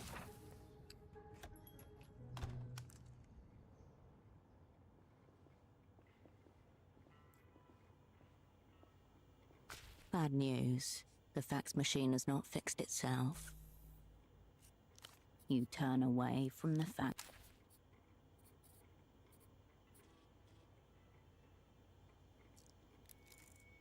One of the fuses is held together with a coin. Really? I kind of want to upgrade Technoflex, Bad but news. The fax machine. You turn away from the. if I could just get my delirium down, we could maybe try once.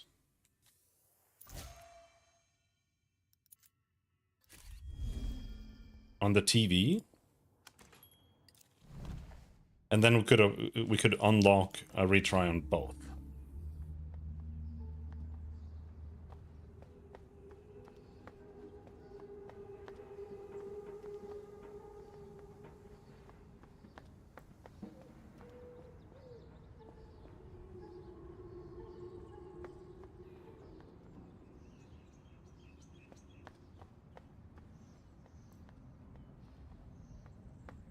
Maybe we go buy a package of smokes. Cum Canal? Did he just say that Cum Canal played somewhere?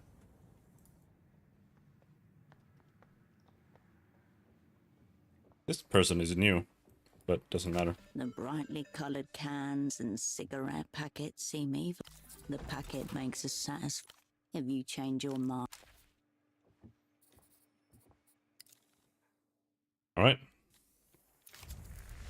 Take a big smoke.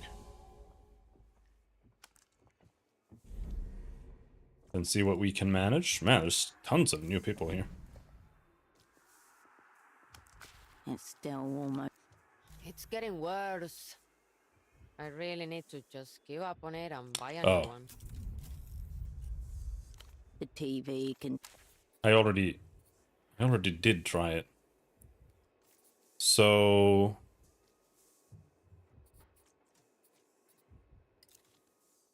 Technoflex. It's still almost. It's getting worse. I really need to just give up on it and buy a new one. 41% chance. No. You stare into the purple haze. Figures shift and ripple under discolored static. Fish below the surface of a vast, unknowable electronic sea. Come on, TV, tell me what's wrong. Much like the actual ocean, the violet waves that lap across the screen are unaffected by your pleas. The TV can. Alright, let's go try the fax machine.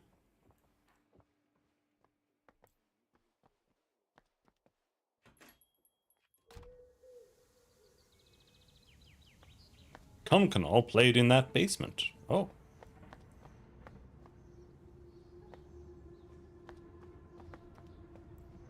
Canal.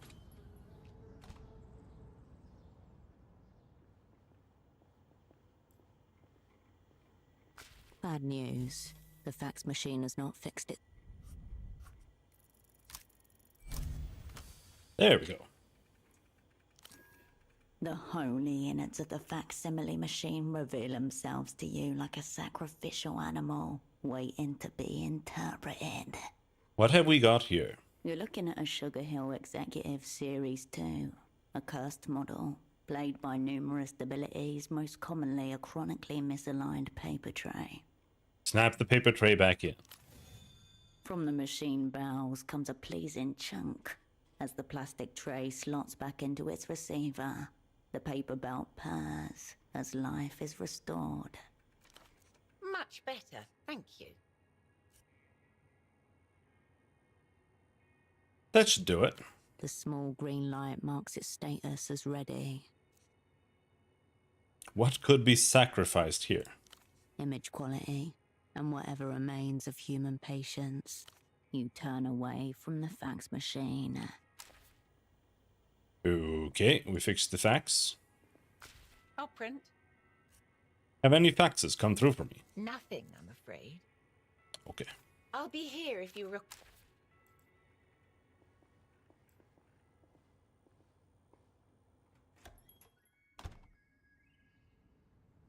Alright, let's go to the bazaar before it gets too late. 2 species of ivy crawl over the railing, a joint invasion. This tuk-tuk has been parked for some time. A portrait has been stenciled over the movie poster. Womb-grown bullets. Perhaps there is such a thing as a perfect animal. Propaganda. The consumerism must be this way. A small miracle to have just one tile missing. A luscious display.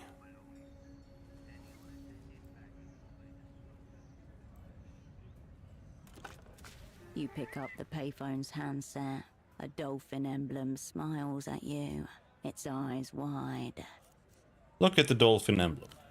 The dolphin's playful gaze remains fixed on you. Your gaze wanders away. The dolphin doesn't seem to mind at all. Call Bagman. Hello and welcome to the reality situation. Before we begin, I just need to check. Is your line secure? That's a joke, obviously. No line is secure. Your thoughts, ladies and gentlemen, are not secure. Consciousness itself is tapped. The call is coming from inside the house. I have some questions, Bagman. Now, what aspect of the situation did you want to ask about? End call? No. Salute. They just wasted $2. The receiver clicks back into place. The Reno Tail dolphin eyes you expectantly. Poke the dolphin's nose. Your finger depresses the yielding material. -4 anxiety. Up, down, up, down. Sensual pleasure. You watch the dolphin pop back up, then squish again under the changing pressure of your finger. You lose track of time as you repeat the action. Did that just spend like an hour? You step away from the payphone. I felt like that took an hour. The name Esilk 3 is painted in faded lettering above the arch. Bootleg Bazaar. A dented tipping bucket, telling fleeting acts of gratitude. Saida de emergencia. Keep closed at all times. A stall recessed into brickwork. Wear and scuffs suggest it's been here for years. Floor's fucked. It's true, dude. Bagman gestures wildly on the television screen. This is the I don't want sounds from. Don't want to talk to Bagman. Brass antiques huddled together, their forms carved by hands long gone. Excuse me. Can you take a look at this? The young woman turns from a store of party wigs and beaded necklaces to thrust a photograph under your nose. A hooded burrow, she the mouse within. Look at the photograph. The photograph shows a robust man well into his 60s. He is unremarkable save his eyes, which are magnified to comedic proportions by the thick lens spectacles in front of him. Have you seen him before? What's this about? Have you? Who is he? Mi viejo. My dad. He's been missing a few days.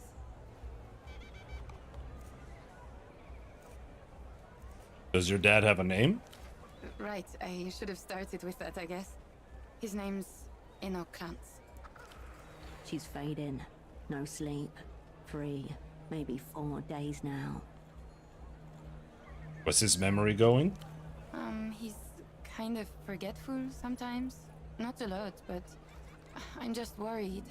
I told him watching too much TV was making him crazy. She raises her hand to bite her nails.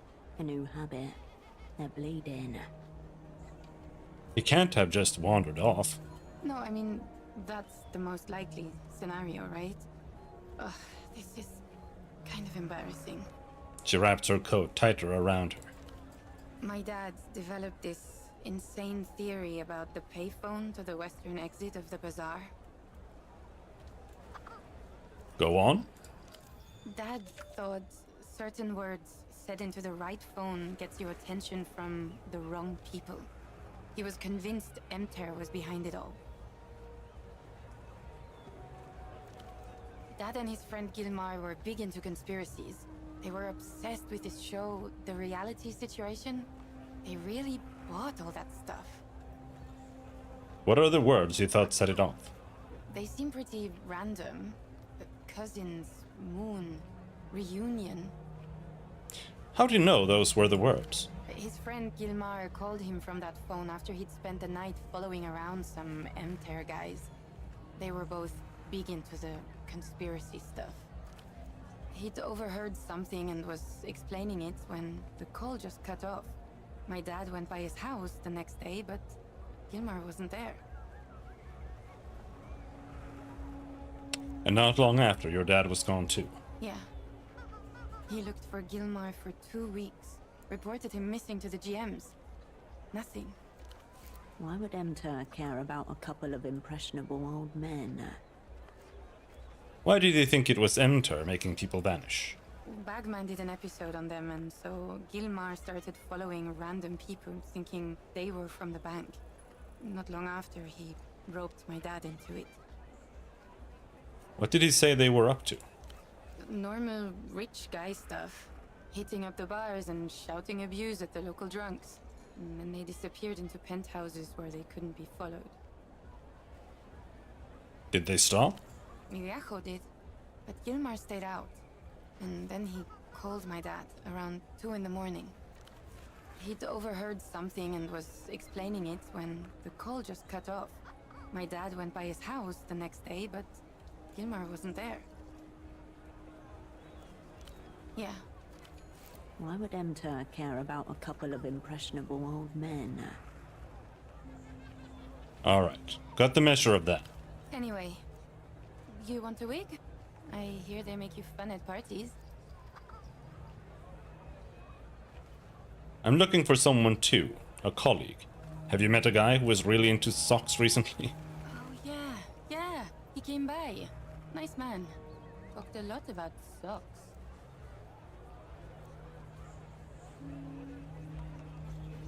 Tell me about him. He was, normal. Pretty forgettable, if I'm honest. I told him, unless your socks are mismatched and neon-colored, I'm not much use to you.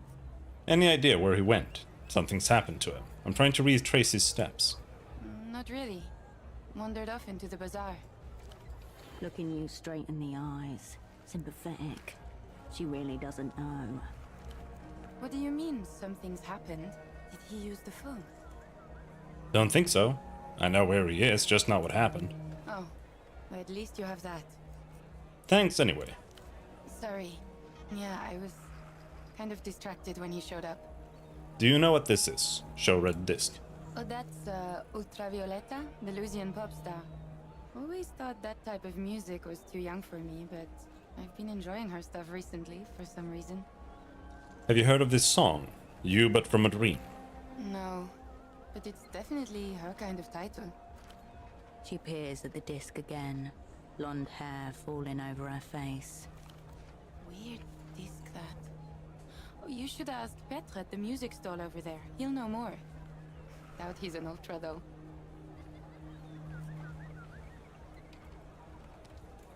Look around the stall. Wig topiary, plastic tiaras, novelty sunglasses.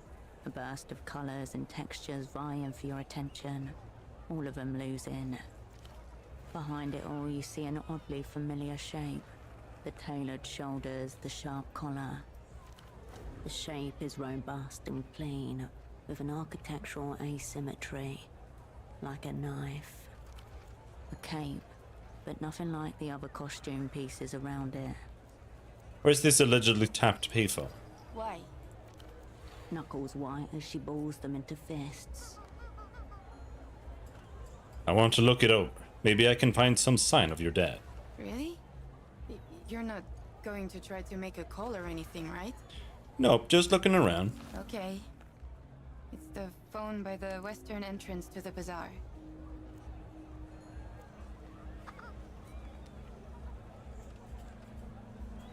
Let's see those costume accessories. Yeah, they're right there. Take a look. Party wig. Interstellar glasses. Mr. Artista hairset. Okay, I don't really want to... You need anything else? Thanks for stopping by. Okay, music stall. A mass of soft animals. Loose stitching and cheap fabric. The odd cotton hemorrhoid erupting at the seams. What do we have here? Soft animals. Mostly stylized blobs with little regard for real anatomy. Beasts rendered ridiculous. Grotesque trophies. Who makes these things? There are brand logos on the sides, non-uniformly misspelled or upside down, but recognizably the same. Zoo Textile Lelous. They are knockoffs. Fakes. There's something sinister about them. Boneless flesh bound in impossible colors, twisted into seductively pleasing shapes. Brazen political threat. The pile declares that this too is the future of the working class. Defanged, fuzzy, sold in a heap. The different species are all numbered. Number 1's are bunnies, number 2's cats, number 4 an anatomically unviable whale. There are no number 3's. Must have sold them all. Then what animal was so irresistible to the consumer? You said yourself these plushies are sinister. What shape has breached containment? What are you hiding, plushie number 3? No. Fuck plushies. You're a spy. Just seemed nice and low stakes in the scheme of things. Not your kind of stakes. Ascend. Step away. You turn back to the bazaar. Could matter. Who knows? Move. Fuck you.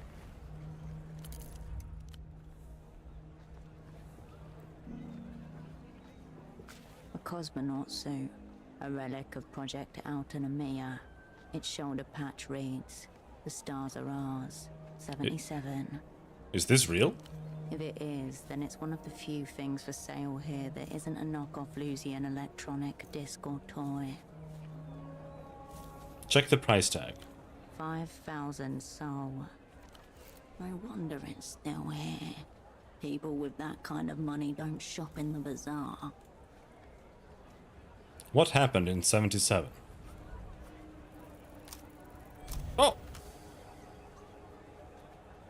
A classroom with a buffed blue floor and white fiberboard tiling. The teacher rolls a square little television in on a cart. The girls in their final year of gymnasium gather round.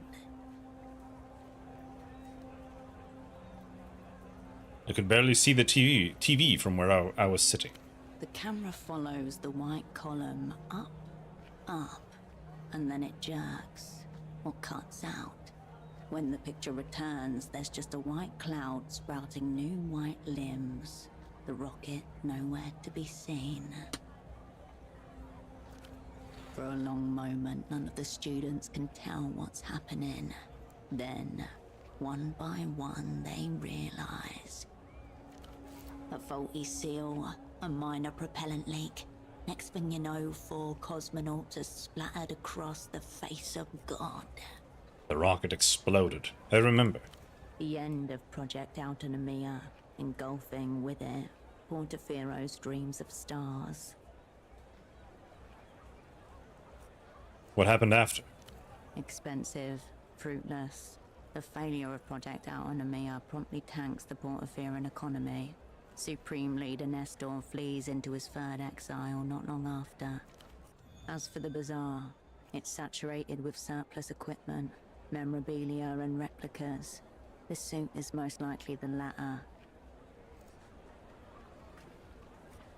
People don't like to being reminded of expensive fiery death. He once heard that the pressure in space can turn your whole body inside out. But that might be submarines. Your focus widens back to the bazaar.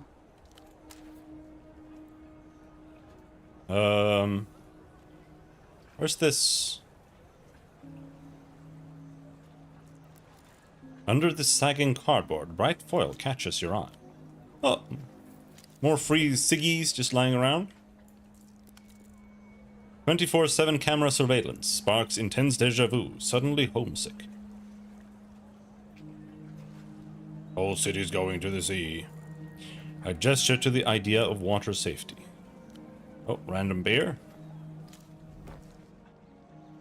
Carmuna thinks you look homeless, but it's not your fault. Ominous quantity of tape.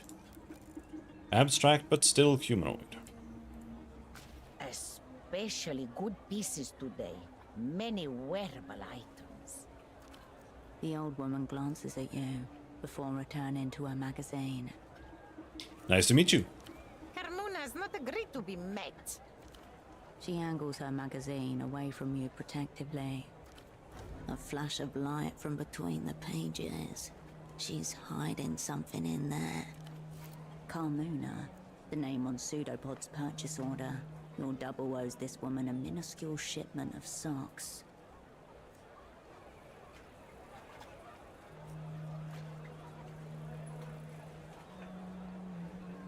Was my colleague here by any chance? Brown jacket, glasses, big into socks? You're working with that nice boy? The sock seller? Her lips shrivel, and her eyebrows descend as she takes you in properly. He was dressed so nicely, standing so straightly, polite. Had Carmuna thinking that there might be hope for us in Kohila. But you don't look super block at all.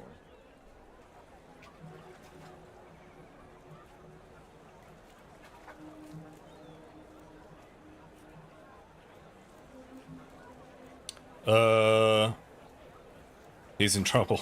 What trouble? There was no trouble with him. It's his first time out of the super block, you know. You should take him to see some sights. That nice boy had never seen an Aerotram before. Said they were the most beautiful thing in the world. Then couldn't help himself but say, must be a nightmare for the zoning division. How Carmuna laughed.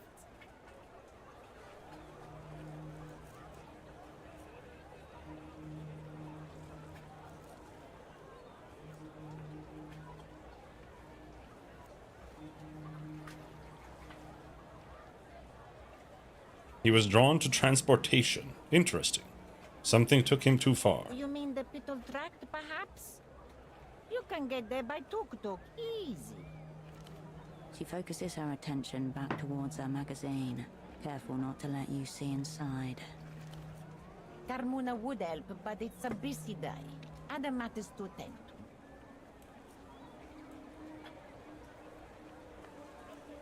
What are you hiding in that magazine? Quiet, Menina. Does Carmuna blurt your business? Who are you, anyway? She ruffles the magazine angrily, then looks up at something behind you. Fear in her eyes, like you're being watched. Is someone watching us? Shh, Menina. Keep your voice down. For all we know, he's listening too. We are dealing with an Ariel creep. He's watching the whole bazaar. Carmuna has a mirror in here to watch him in turn. The woman angles her magazine towards the unfinished pylon towering at the edge of the market.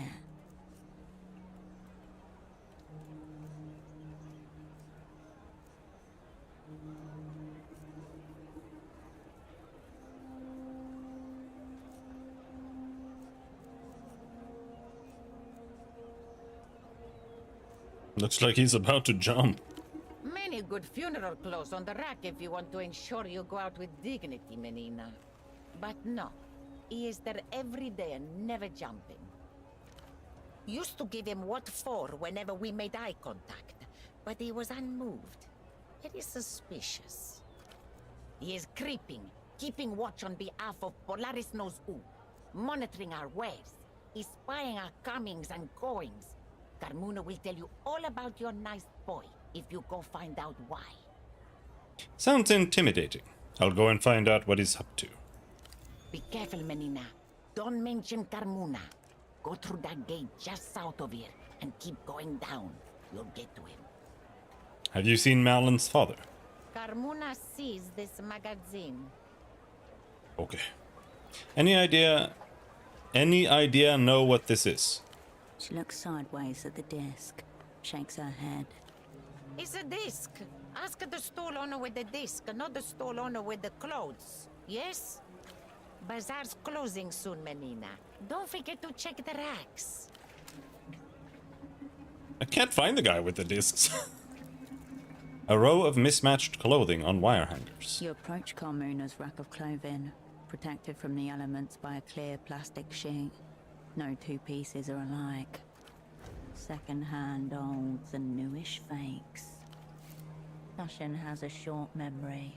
Anything worn long enough to have been faked is already ancient. The rack sways with misspelled logos and forgotten styles. Cowboy boots, leather trousers, a long black skirt. Kinda cool. But is that all you are, Cascade? Kinda cool. I don't really care about being cool. Listen to yourself. Everybody knows that means you're trying, but you're shit. And the knowledge is fucking killing you. Get some style, some vision. Show them how special you are. I have nothing to prove with showy fashions. That's Freezer talk. Come on. You're back in the game, Cascade. Search harder. Search better. Find the best rack tat. Oh. You sift through the rack once, twice. Too dull, you mean? No! You turn away. Okay, where's this disc fucker? The building's sleeping breath is visible in the cool air.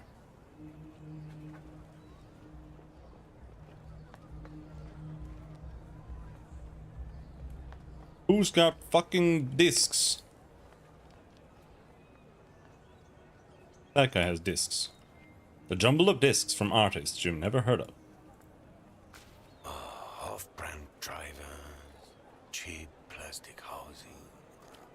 The man gazes down at a crate of cartridge discs, eyes narrowed, lips drawn. Veins rise like old roots beneath his thin skin. Mass-produced excrement. These animals pleasure themselves in it. He turns to you, shaking his head. Nod politely. Those smears near the optical pickups? That's not damage. Shame. It oozes out over time. You see this?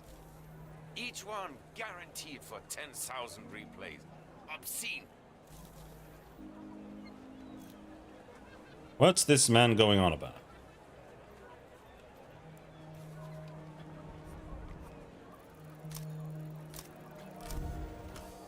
Sick. Elitists like this come in two varieties.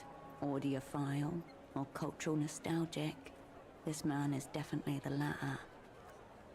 The format is the content, right?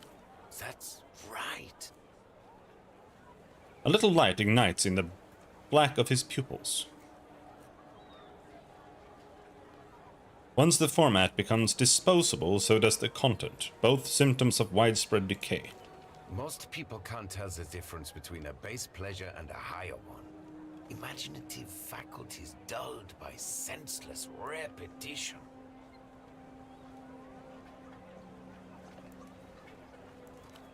Forgive me, friend. I'd mistaken you for a common replayer. This is the highest compliment he's paid to anyone in months, maybe years. Too much to ask, I expect, that you're a fellow Einzeltone aficionado? The vendor glances at you, daring to hope.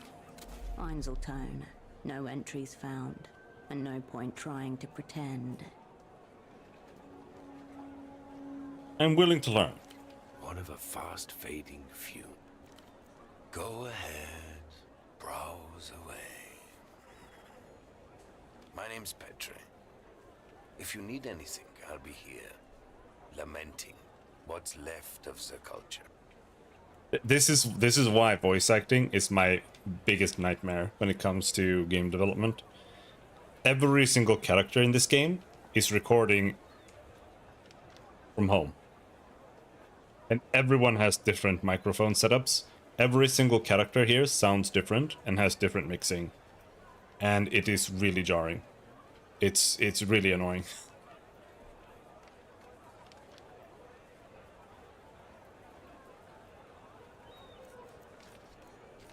What is Einzeltone?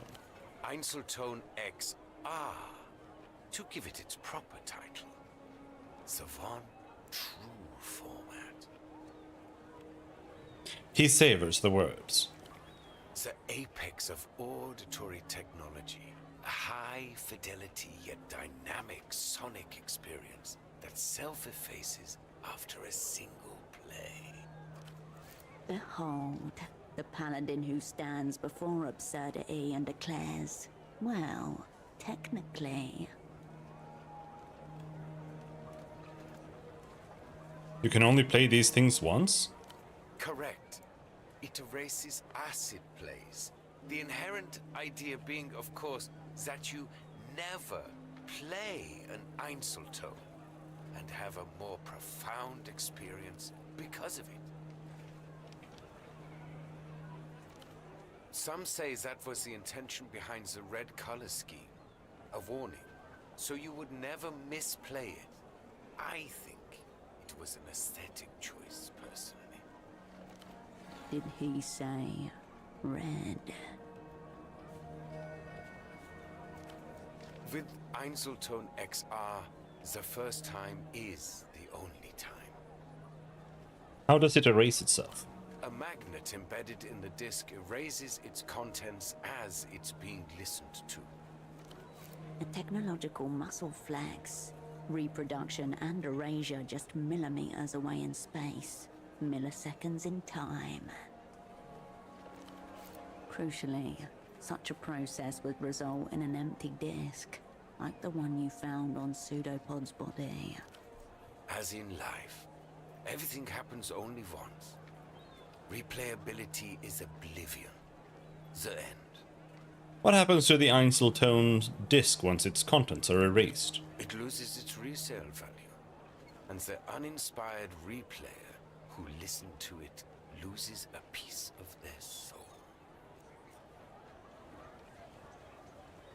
Would trying to re-listen to an empty disc cause excruciating psychic damage?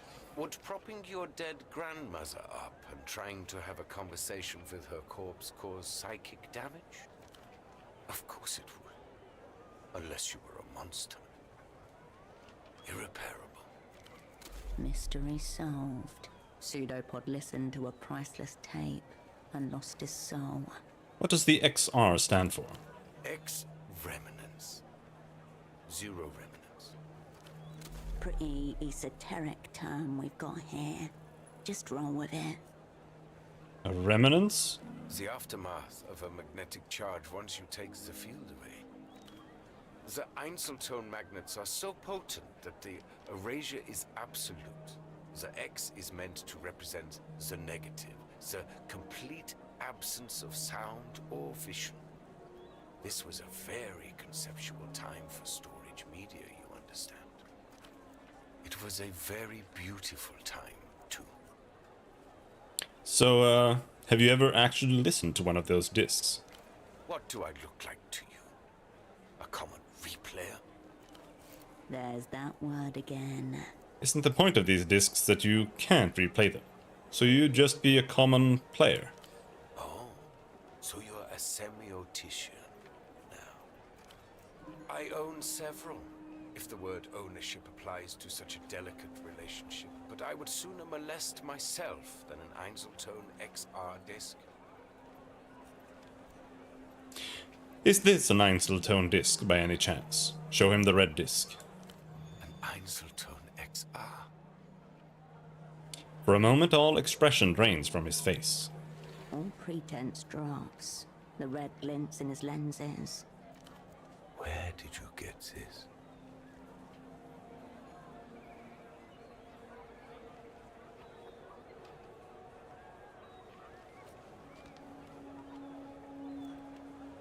What's it matter? Einzeltone hasn't been available to consumers for a decade. A disc in good condition is worth thousands of sol to people who appreciate its wonders. This one's already been played. You played it? I did, but only after it had already been played. And what? You thought to defile a corpse a little more just for fun? I expected better from you. Better they recalled them all years ago. Better a mass manufacturing fault than this, to save them from this humiliation from being passed around like... The vendor deflates before you. His rising anger gone in an instant, like a fuse being tripped. I'm sorry. Talking to the Einzeltone, not you. Any idea what the title means? Ultravioletta. You but from a dream. Ultravioletta's a pop singer. Degenerate Lucian Electrodross. There's a new fabricated star every day, it seems, but she's the top of today's pile. As for the title, probably the works of a brain-dead marketing committee. What's a contemporary L pop star doing on this obscure format? Some kind of promo copy, I would assume. Maybe an advanced single of some kind? Do you think it's real, not a bootleg? Of course it's real. You can't bootleg an Einzeltone. Another of its enduring qualities. This Ultravioletta's gone missing at the moment. Kidnapped by counter-fascist radicals, whatever that means. Lucian marketing plot, if you ask me. Could be the work of the militia Ruben Rouge, extreme communist fringe group. They've ransomed public figures before.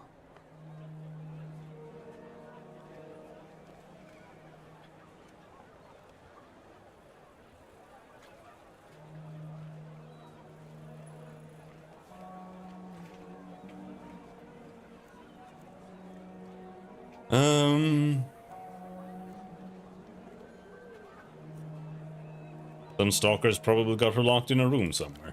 Don't try to brighten my day. Optimism is slow-acting poison. The vendor looks at the red disc and runs a thumb over its surface. None of this is the Einzeltone's fault, of course. They can't control what gets seared upon them. Even though it was empty, I listened to it. It made me feel pretty weird. Yeah.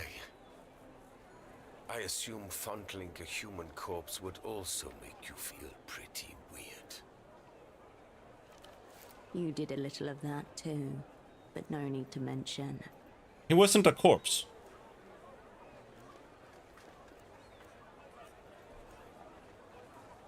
No, I mean it was eerie. Again, playing with... Makes sense. Forbidden media. Desecration of... You seem to have misunderstood my soliloquy. It's done. No mass. The beauty and the tragedy of the format. I hope you dispose of it with dignity. I think a private ceremony would be most appropriate. Is it possible to reconstruct an Einzeltone XR?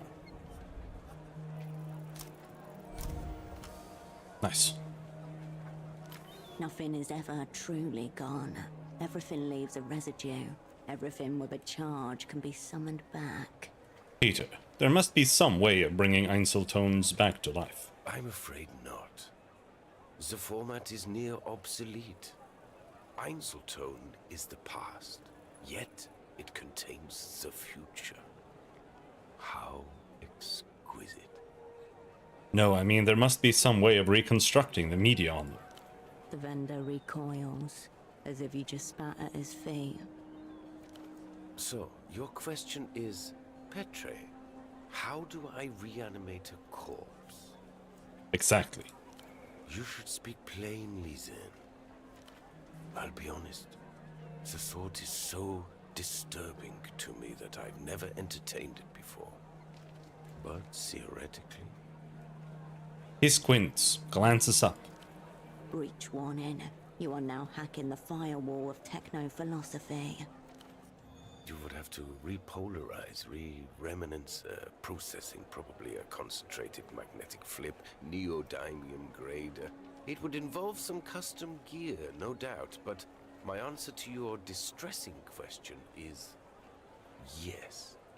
I think you could.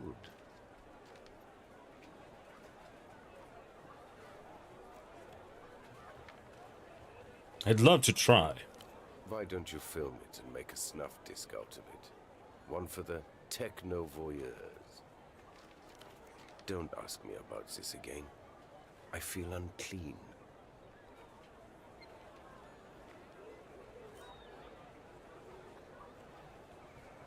Holy moly. A colleague of mine got into some trouble. I think he came through here. The vendor's eyes narrow behind his orange lenses. This is a media store, not the missing persons division. Also one of the GMs with questions like that. The Guardia Municipal. Street cops. He pruned the conversation forcefully, artificially. There is more.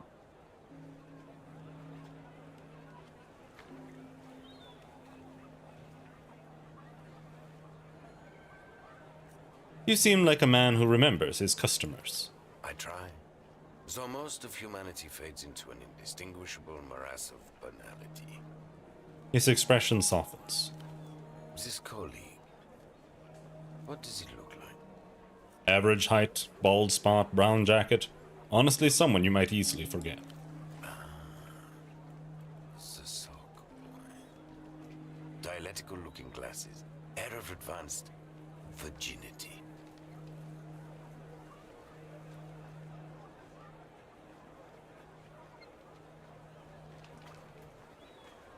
That's him, Zog specialist.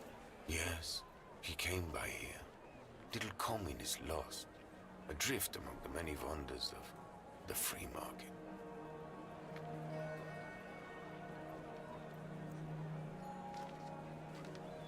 What did he want? Your dialectical friend mistook himself for some sort of big money businessman. He wanted the bazaar to import superblock hosiery. Socks to start with, but there was talk of cotton tights, even stockings if the venture took off. Making inroads with his persona.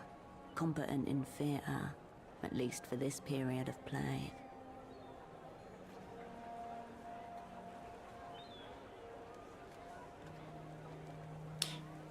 Did he buy anything? No. And to be honest, I wouldn't have wasted the stock. He seemed immune to music. Did you two talk formats? You're joking, of course. He didn't even know what a velo disc was, let alone an Einzeltone. At a certain point, I'm just debasing myself.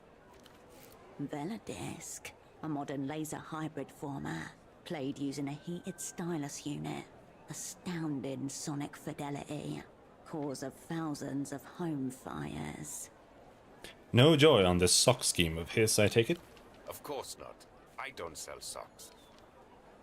His eyebrows twitch as he glances down at the rows of tapes and discs that surround him. So is he alright, your man? Or what?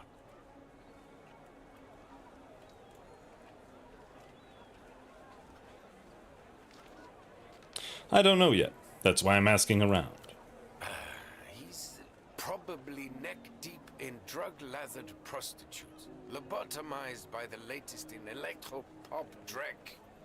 Wonders of the developed world. The vendor gauges you behind his colored lenses, tongue skimming teeth. All across the city of Petra, there is silence. People peer out fearfully from the slivers between curtains. I'll be blunt. Are you with a weeping eye? A fresh injection of fear. Primal grade. Such insult. The depressed reactionary has mistaken you for your direct opposite. Your sworn enemy. Why would you think I'm with the Weeping Eye? Because they've been especially active here recently. Usually they just let things slide. All the Lucian merchandise. Good for everyone. But these days, they're staring right at us. Unblinking.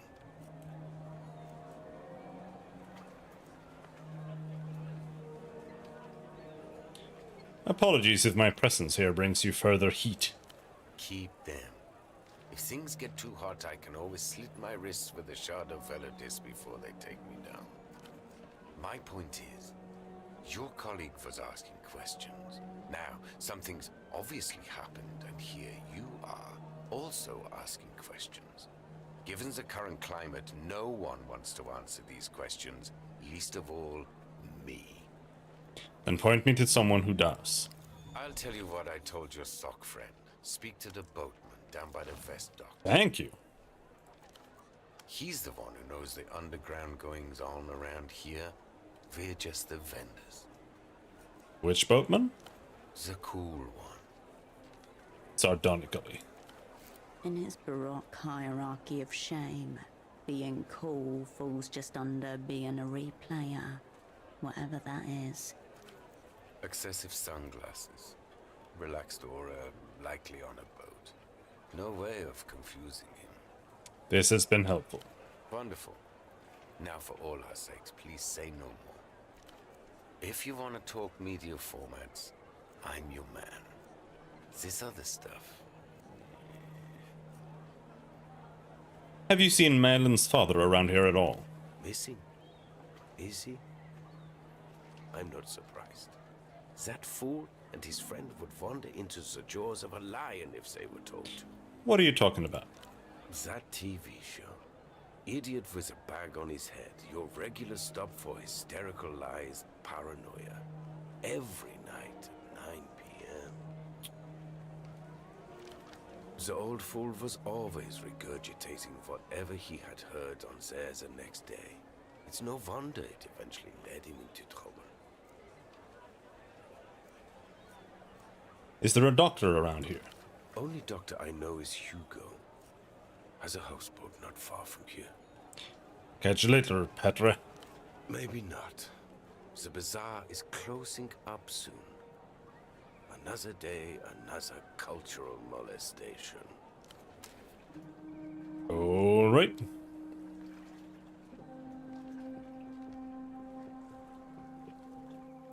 Where might the boats be? Old docks.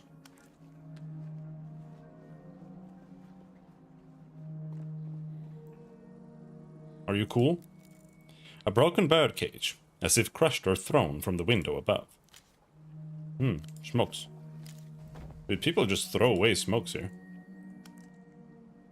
Man.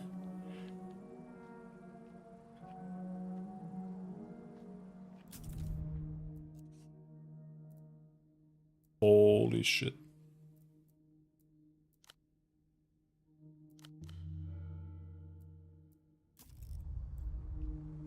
A filthy flyer glued to the wall.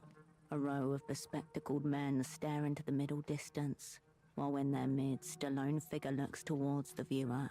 A man with a brown paper bag on his head. Above him in bold letters, the reality situation. Look closer. Yellow text in black and white. Tune in, everyday coverage, and in all caps, they did it again. Who did what again? You know, them. The ones who shift the tectonic plates, fake the seasons, pollinate the sky when no one's looking. They released yet another decoy moon right under your nose. That sounds objectively insane. The world is an abjectly insane place. What's this reality situation? A local television program. The flyer suggests it's about uncovering great truths hidden from everyone. Who's the guy with the bag on his head? That is Subcommandante Bagman, host of the reality situation. Subcommandante? Is he military or something? No insignia, no medals. You can't think of an outfit that would don such a uniform on purpose. How can I watch the show? Bright yellow letters highlight a time slot. Every day from 13 to 22, channel 117.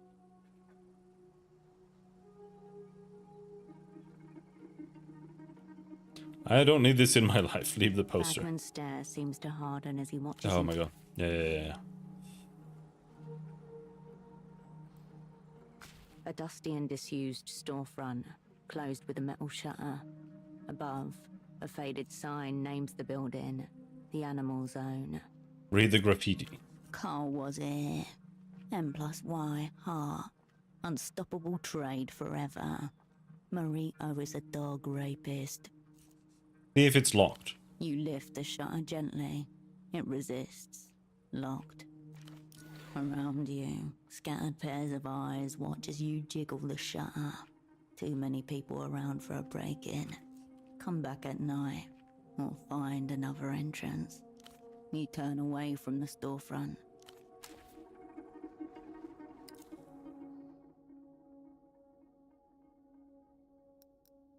This me?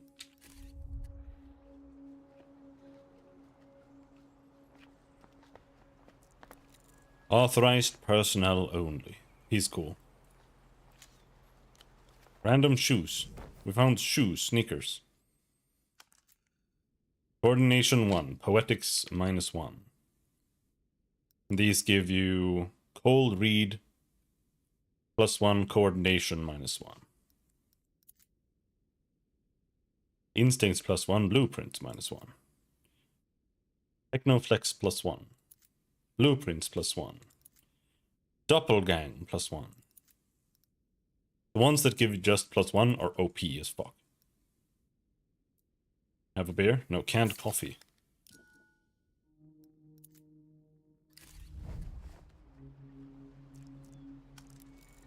Loading platform ahead.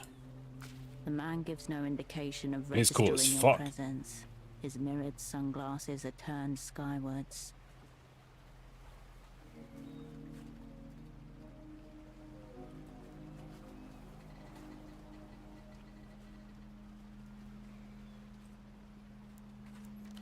But he's aware you're here. Follow his gaze. A flock of starlings murmur their strange shape over the canal water. Above them, larger brown-plumed birds hover. Bird watching? You're not as cool as I was led to believe. Beautiful birds. Beauty's the trap. Those are sparrowhawks. A slight inclination of his head. But I doubt you're here to talk birds.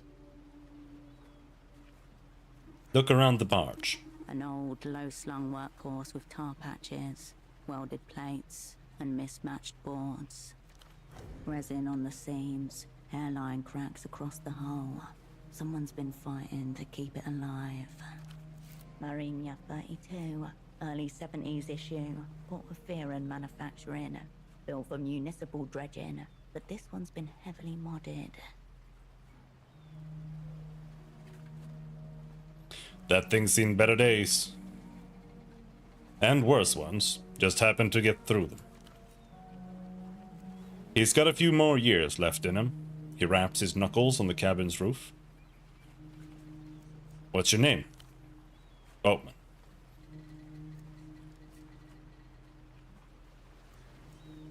That's just what people call you. And I'm not complaining. Professional. No further questions. His chin dips once. A lot of bootlegged goods here. Where do they all come from? Depends. Some are produced locally. Textiles the easiest to replicate. Got some artisans in Hill of Pigs. Other things, like toys, need to be brought from abroad. There are small manufacturers scattered along the Nos Corrantes coast. Families with presses, off-book factories. Other crates have to cross a few borders. What about real Lucian goods? How'd they get here? Easier than you might think. The Lucians, they don't mind a little cultural leakage these days. Insidious imperialism. Today, the soft power. Tomorrow, the hard. Guessing Portofiero's port authorities are in on it too. So long as they get a cut, he sniffs. Foreign regulations have made that part trickier. More eyes, more signatures. Treaties, obligations to foreign banks and bureaucracies, third-party audits, all part of joining the developed world. And how'd this all begin? At the hands of some enterprising people, a few tarps in the dust, and word of mouth. I'm sure there's more important things for us to discuss. Got something else in mind. A colleague of mine came through the bazaar recently. I think you two talked. A colleague. He rolls his cigarette to the other side of his mouth. Go on. Sock merchant from Superblock. There's a lot of coming and going in the bazaar. I don't get paid to keep track of it. A decent performance, but you have notes. Odd. Peter said you're pretty well acquainted. Let's not start off lying to each other.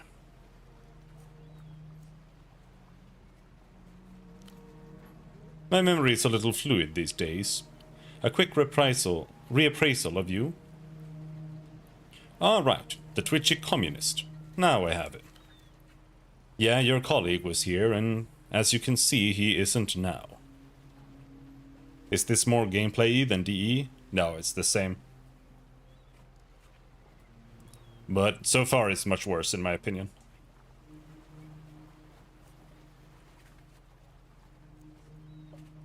What did you and my colleague talk about? Socks mostly. He tilts his head. Not really my province. He was here to broker some kind of trade deal with the bazaar. Now, stop circling each other. Commit. No, he wasn't. Then he must have been a spy with the Operant Bureau. A measured flare of cigarette smoke from his nose. A measured flare of cigarette smoke from his nose. Like you. A still moment. From a nearby rooftop. The sound of children playing.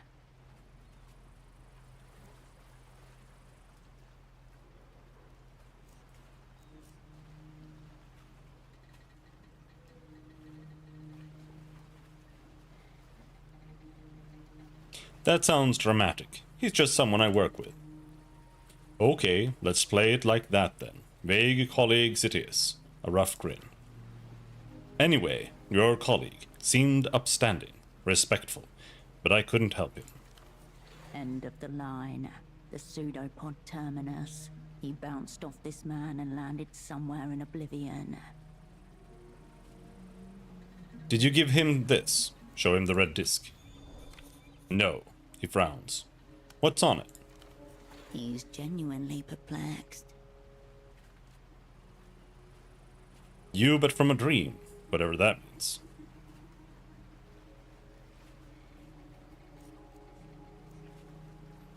Lucian pop detritus. The sort of thing you bring over, right? Me and anyone moving merchandise around here. He lifts his chin towards stacked up crates. Half of these are probably filled with Lucian discs. Colored discs and these high-tech formats, not really my province either. He was all right when he was talking to you, question mark? With it, mentally. Very much so. Probably too with it. Shaky hands, blotchy neck. But he did all right. I need to know what my partner wanted. Why was he here? So it's partner now. A crease across his brow. He wanted the same thing as you do, I assume. A meet with the boss man. Even before you ask the question, the outline of a name is forming, letter by letter. And who's the boss man? Tempo del Sur. Your cerebrospinal fluid turns to liquid refrigerant. Tempo del Sur, mid-tier deity in the local underworld, and once your asset, Cryptonym Taxman, also someone you once called a friend. He asked for Tempo by name. By name, he nods. Your colleague was very keen to speak to the boss, but I had to turn him away. Shadowplay. Why couldn't Pseudopod get past this man? No, we can't do this.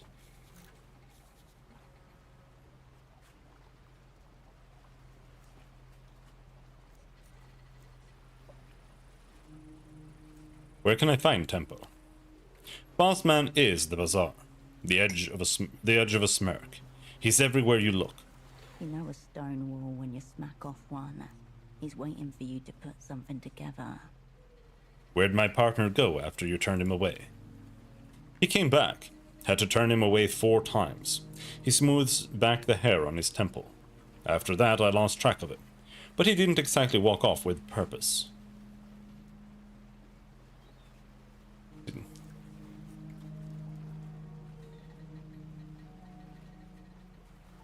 Did he threaten you? Did he cry, "I am proud of him"? What am I saying? Did he threaten you? No, he didn't actively threaten me. A slow drag, nor did I find him threatening. You called a Tempo bossman. He runs the bazaar? Yeah, whole kingdom. He sweeps a hand. Tempo had many criminal-grade contacts in the loose. Probably how he dodged the fallout after your network blew. Tempo's bossman. Big picture stuff. His new underboss keeps things tight on the ground. Underboss? Teenage girl, 16, maybe 17, but knows the score. He smirks. Promising young bootlegger. I see. Something of a protege. Could say that. He shrugs. Been hanging around here a while. Tempo saw some potential. How'd Tempo pull this operation off? Man's got a way of rallying people around it. Friends, allies, Lucian underworld contacts. Doesn't go in for sleep much either.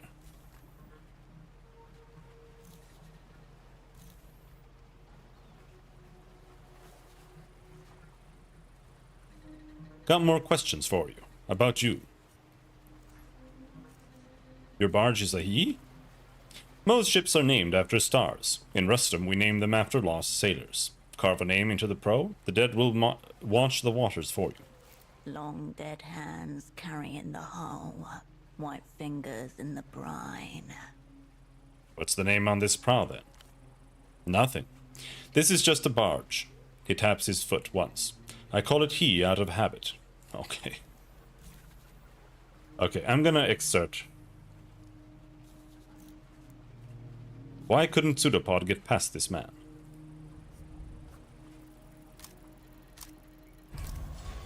Yes. Because his name is Pseudopod, and the hushed arena awaits a different spy. You turned my colleague away because he wasn't me. And who are you? He's going to make you say it out loud. Cascade. He nods slowly. You catch an impression of his eyes as the light hits his sunglasses. Tempo was very specific. At least he was to me. Cascade or nothing. He didn't want the opera. He wanted you. Shards of both past and present collide. In the wreckage, a jagged pattern forms. 1. Tempo, Cryptonym Taxman, your dormant asset, contacts the opera. Intent unknown. Information unknown. Request. Meeting with operant Cascade. Only Cascade. Motherfuckers. 2. Cascade status frozen. Duration in perpetuum. Opera issues directive. Dispatch lead operant to Portaferro. Pseudopod. Right. What am I saying? Dispatch lead operant. Oh yeah, that's pseudopod. 3. Pseudopod. Active in theater. Assignment. Meet with Taxman. Retrieve message. They wanted Pseudopod to become Tempo's new handler. You were just here to smooth the transition. 4. Pseudopod fails to meet with Taxman. Requests cascade from Opera. 5. Timeline disrupted. Movements unknown. Pseudopod. Status changes to lost. Then I entered. Stage right. 6. Cascade. Status changes to reanimated. Operant arrives in theater. Unbriefed. Unassigned. And...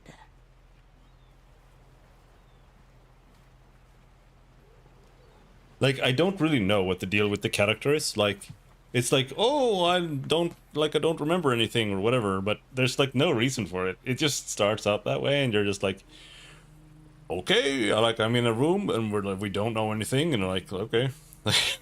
Like they like super forced it to be just like Disco Elysium, but in Disco Elysium, you don't remember anything because you drank like 500 liters of booze the day before.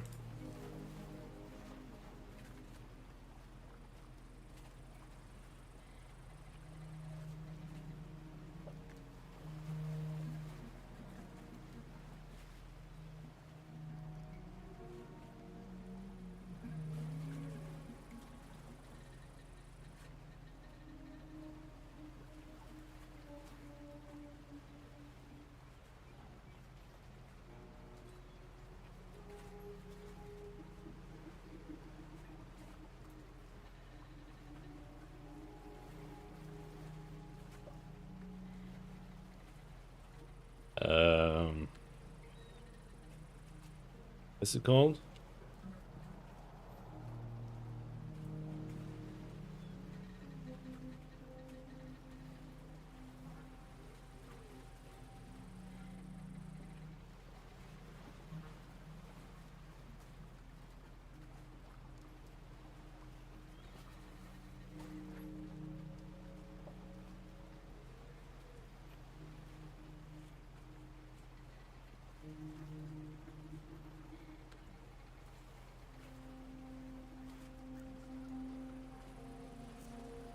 In the midst of this associative episode, I guess. Questions coagulate, but at their center a truth catches the light. This is my assignment. Here's how I see it, or maybe how I don't. His voice refocuses you. The weeping eye come in heavy, start cracking skulls. Tempo gets a wild look in his eye and follows it out the door. You two spirits appear out of nowhere. Spirits appear out of nowhere, full of socks and half-stories, and now we're all jumping at shadows. I'm Rustamian, brought up to follow codes. I can't follow a code if I don't know what the fuck's going on. He's rattled, and not used to the sound of rattling.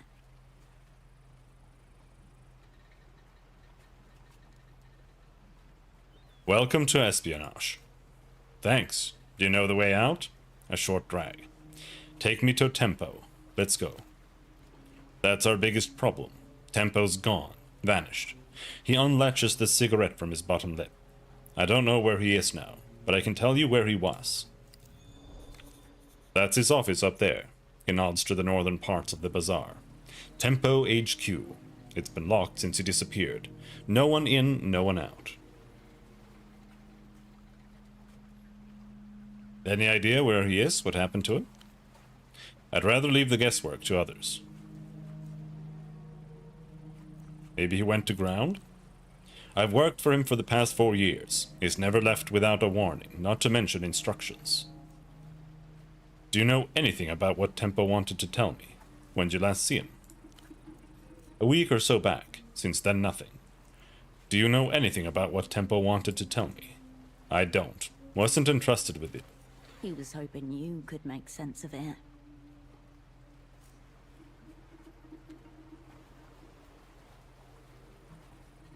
But you were expecting me. Bossman said you'd come sooner or later. He runs a palm across his jaw. Recently he has said a lot of things. Back on the blow, I fear. So either under a lot of mental stress or seeing ghosts. This message could be critical. It could also be nothing but branches tapping a window pane. Why haven't you been inside? Because it's locked. And from the other side, only silence.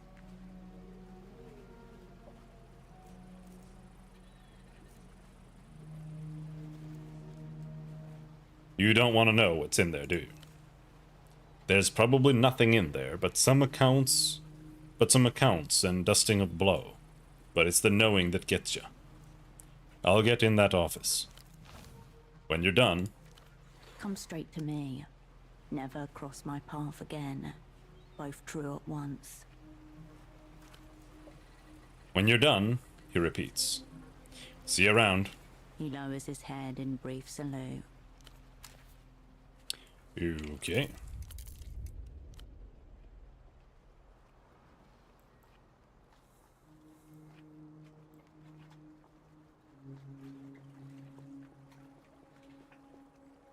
It's a nose. As the tide ebbs, more of the sunken statue's face reveals itself. Refreshments are lined up like brightly colored. The refreshments remain.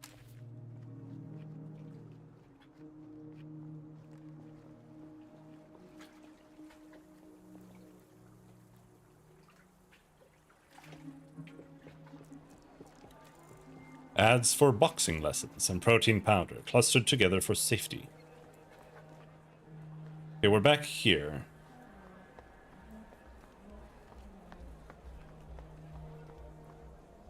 I want to go there. How do we get there?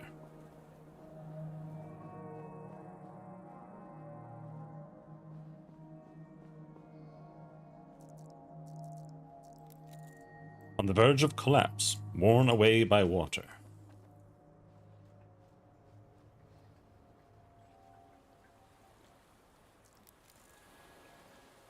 Requires pry bar. Okay. Most popular seats in town. It's all the way down there. Oh, there's a boar. That's a huge ass boar right there.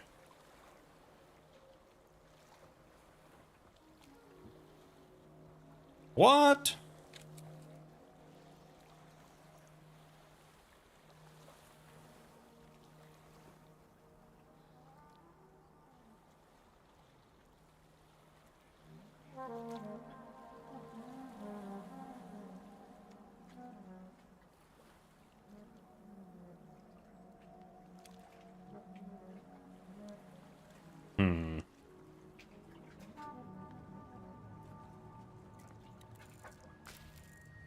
A ladder hugs the edge of the canal, rust eating at its rungs. Darkened patches show where the water level has risen, lowered, then risen again. A lurch in your stomach at the sight of the drop. Your fingers itch for grip. Look into the water. The water's reddish tinge and oily distortions across the slick surface make it hard to see far. Wet cloth and iron dust. Foul. Chemical.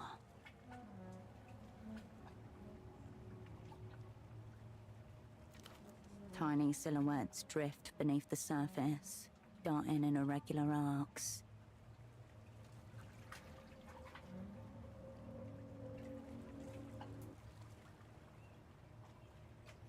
Look further down.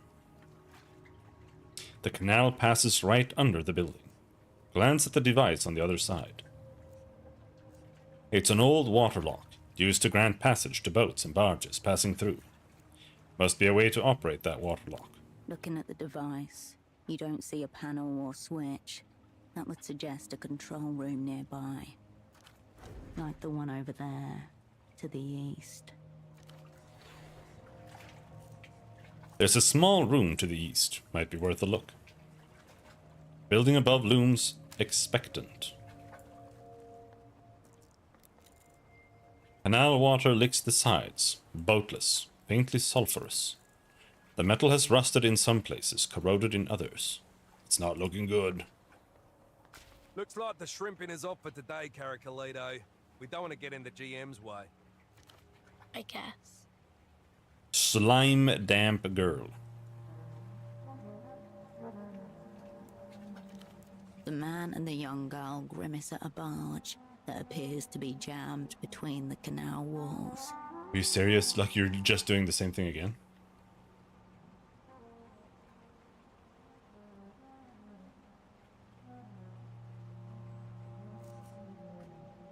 What are you up to? We came here to do some shrimping, but that doesn't seem possible right now. What's the barge doing here? Not sure. It seems to be stuck in the waterlock. Maybe it's broken again. It happens from time to time as it's so old. I best be off. Yeah, so should we. The man continues to crane his neck at the scene in front of him. Alright.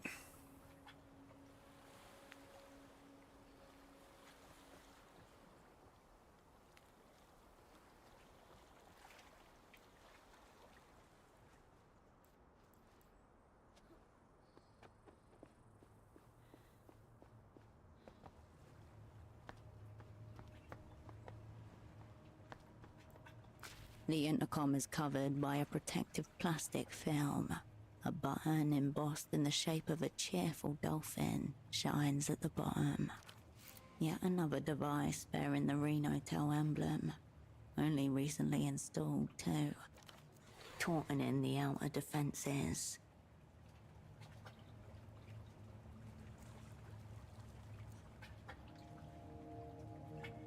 Press the call button. The indicator light flicks on. Hello? A high-pitched whine from the speaker. After a second, a voice emerges through the static. Is it working? Can you hear me? Yes, loud and clear. Oh, that's good. I never know if I'm pressing the right thing. What's this building used for? Désolé. If you don't know, you're probably not supposed to be here. Very vague, almost secretive. I might be. I won't know for sure unless you tell me. Nice try, but I won't be doing that. Security issue. The dermis of static masks any change in her tone. This door opens for someone. That's why there's an intercom. You just need her to tell you who. Cold read.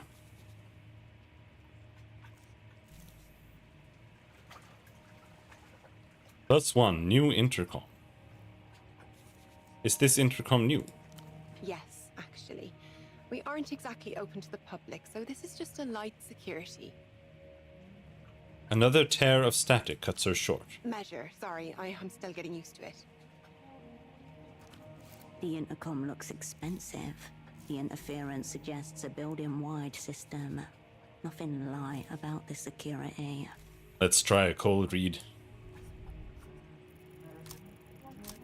Ah, fucked.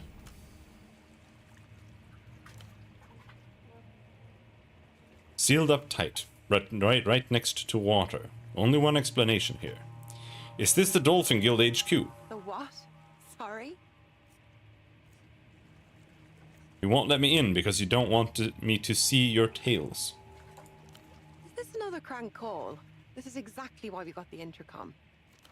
If you're here to waste my time, please don't.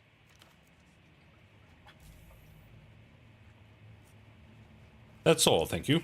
Bonne journée. Okay. Let's try another cold read.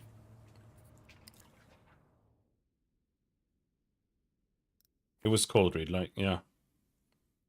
Cold read is cool. I don't mind leveling that up.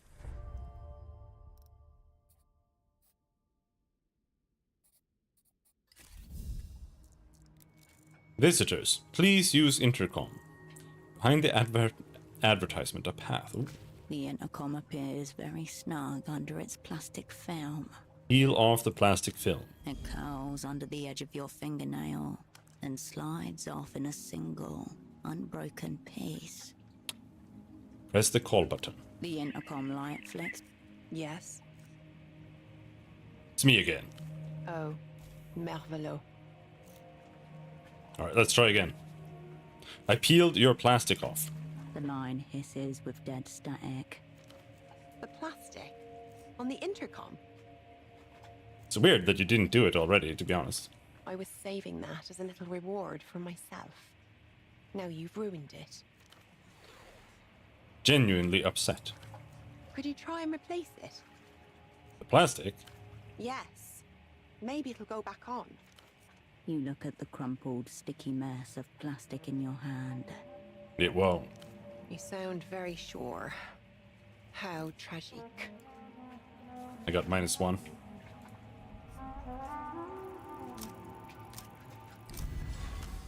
Yes, fuck you. Let's see what we have to work with.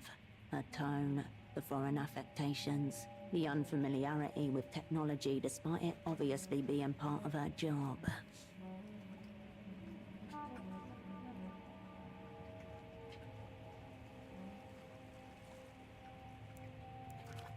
Not to mention the lack of industry around the building. A general sense of not a lot going on. Scans. Artistic. Yep. This is some kind of cultural front. Try that. I'm looking to move into a creative field. I was told this would be a good place to start. You're a poet. Poetry. Totally. Good. Too officious for a reading group, so more likely. A poet, yes. Are you accepting submissions? The magazine is open for submissions, of course. Poetry magazine. Direct hit. It might be better if you come in. I'll open the door. Yes. I'm a poet. That's literally what I have the least in, I think. You're about to enter the poet's domain. Poetry's easy. Make it short, make it vague, speak in rhyme.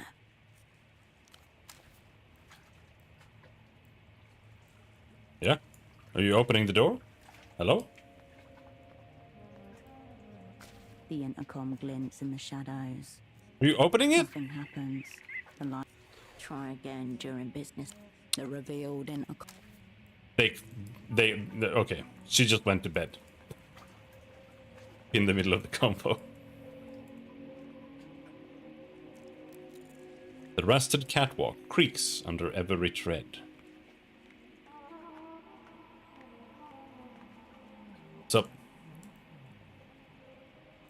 You shouldn't be here.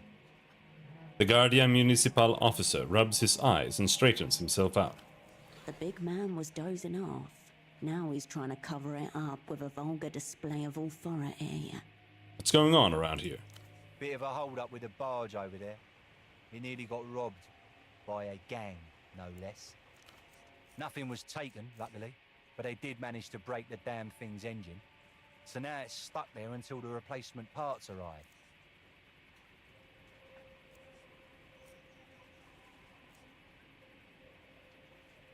How long will the barge be sat there? The parts may take a while as the trade route slowed up recently. Used to be a lot quicker a couple of weeks ago. What's causing the slowdown? Must be something at the docks by the bazaar, but I wouldn't know more specifically, outside of my jurisdiction. Where are the parts coming from? The rest of the developed world. Thanks. I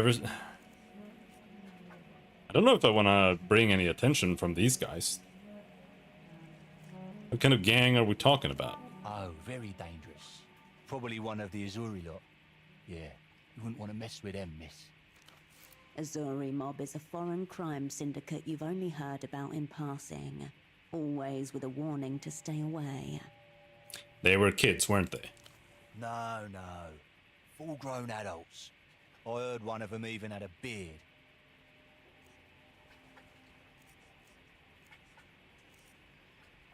I'm gonna ask. Ever seen a man around here in a suit and glasses? Can't say I have. I'm not usually stationed round here, though, so I wouldn't. Okay. Why are you blocking this door? You can't go in there, I'm afraid. That's what I'm here for. No one gets in. Just tell me what's in there. Only the controls to the waterlock, but we can't risk anyone lowering the water right now. It would damage the barge even further, you see. Okay. You probably shouldn't. What's in the trash? Rubbish is piled so high it overflows the rim of the metal container. The sanitation crews are running behind schedule. Here inside. The layers of detritus are many days deep. A whole history of discarded artifacts is piled up in front of you. This calls for deep urban forensics. Blueprints. Remain hopeful. Nah. The rubbish container and all. Wait, what does this say? Acceso solo personal autorizado. Okay.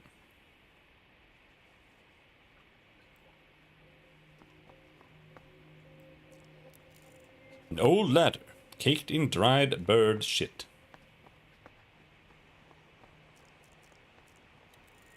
A weathered aluminum sign warning against docking here. Okay, we can't climb on the barge. Can't really do much here. I think you probably have to go over... I don't know. I was trying to get to the tower, but I cannot figure out the path there.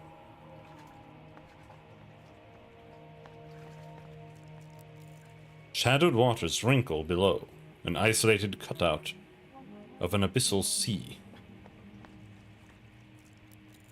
The surface of the window bends a light oddly.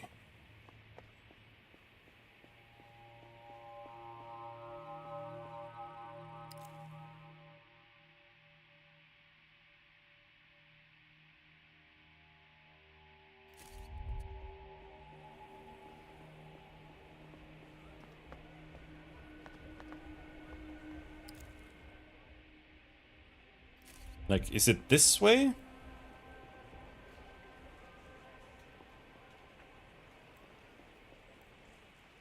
The gate is bound to the pole by a thin steel chain. The gap between leaves little room for passage. Inspect the chain. Rust speckles your fingertips. A system compromised at the subatomic level. Open the gate. You push the gate. The metal creaks, but it doesn't move. It's held fast by a rusty chain. This isn't the only way through. You can always go the long way, around the docks to the west. We don't have chain cutters. The gate creaks in the breeze behind you.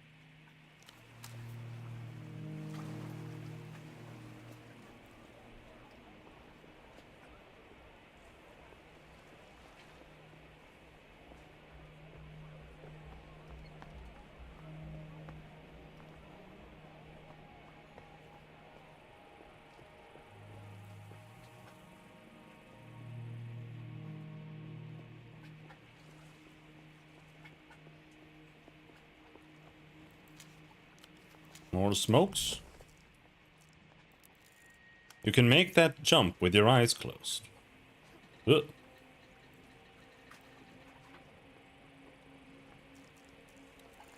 Fresh. The paint fumes make your head ache. Elegant black gloves. Layers of graffiti, an artistic turf war. Black gloves, statehood +1. OP.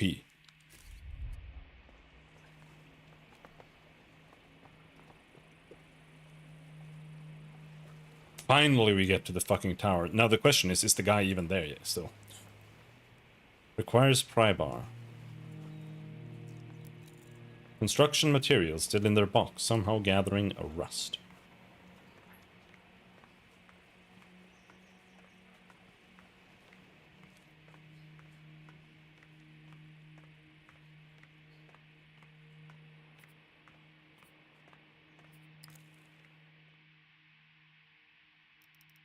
Why is it saying, why is there a red thing? Freshly peeled plastic. Blueprint +1. Technoflex +1. Oh, we have +1 Technoflex. Oh, there he is.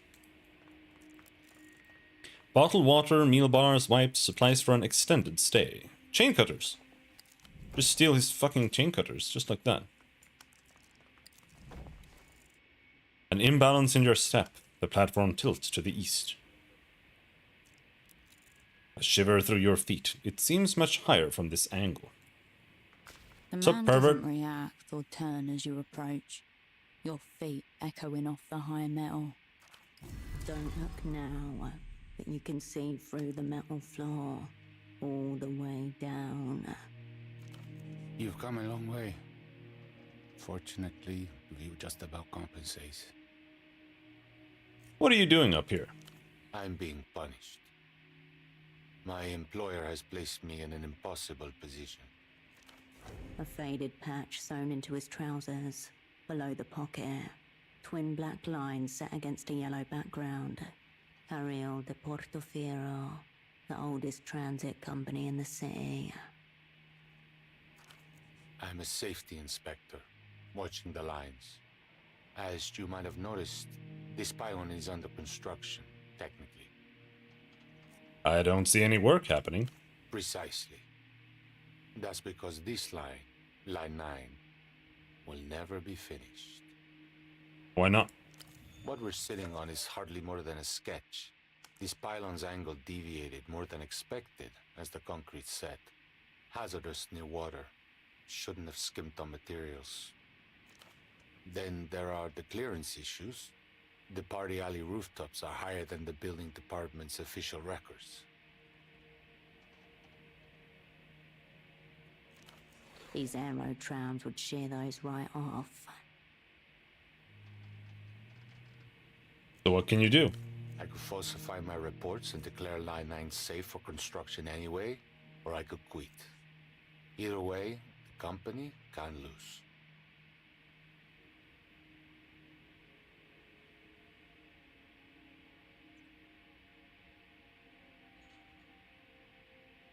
You seem strangely at peace with all this. I wasn't always. I thought about throwing myself up this pylon, right where you're standing.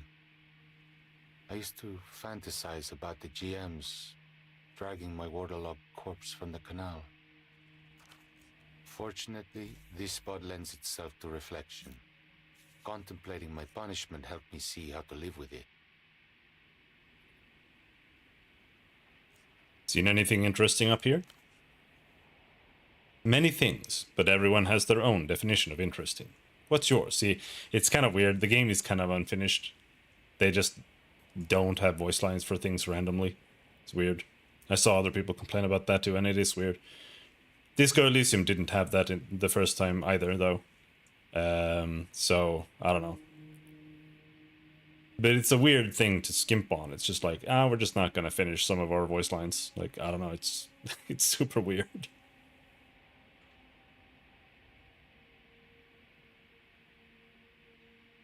Wondering if you saw someone. A man, brown suit, bald spot, dialectical glasses. A friend of yours? Just a colleague. Oh, alright. I couldn't say. I'm above the bazaar, not of it. I just see the people come and go. What have you seen? The natural tides of commerce, boatmen unloading goods, porters delivering pallets, customers browsing, lots of pleasing symmetries if you have the eye for it. I'm sorry to do this. Before I say more, there's just one thing. What is it? You see that fire exit over there? He points to the northern side of the bazaar. Some scofflaw has wedged it open with a pelota ball. Who cares? I'll never understand the lack of respect for posted signage. Truly baffling. Why don't you do it yourself? Because my job keeps me here.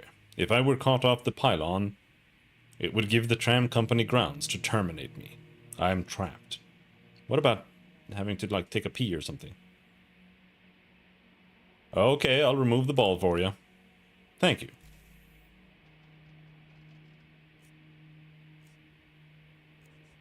Some of the bazaar folks are worried about you being up there. The crippled seamstress, you mean? She calls you the aerial creep. I guess that follows naturally from the premise. He's not bothered by you bringing this up. Still, I hope you don't take that claim seriously. Yeah, I don't think you're creeping. I'd appreciate it if you'd set the woman's mind at ease. As I said, I'm only here because of my work. Seen anything else that might be interesting to me? Depends on your definition of interesting. Have you seen anything spooky? There's an unmoored boat, has been floating around the canal to the south. There doesn't seem to be a driver or any crew. Sometimes the wind carries an awful noise from it up to my ear. Hold on, can you describe the noise it's making? Guttural and aggressive, like some kind of primordial steel beast is locked in battle with a deceased swamp pig. May the steel beast prosper. Would certainly be my favorite victor of the two, but it was a simile. The sound, I believe, is music. I'm sure there's a reasonable explanation. By definition, there can be no reasonable explanation for disorder. Let's talk about something else. Alright. Have to fix his fire exit before we attempt that.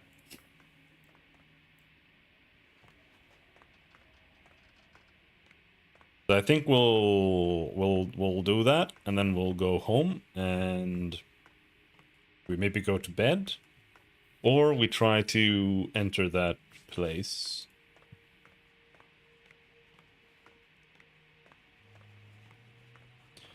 Jesus Christ, Snake Eater ladder.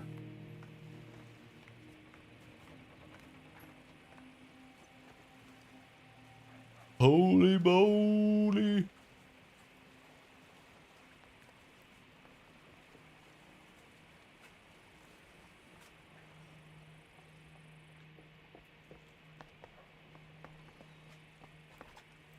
The gate stands before you, still locked. Don't fail. Take the chain between the beak of our tool and crunch it dead. The chain resists, trembles, then collapses in a jangling heap at your feet. Nice. Regards from the gang. The metal creaks and gives way. The chain lies bleeding out on the cobblestones. In another life, it would have been a serpent. Check unlocked. Sinister plushy stall. What? Why?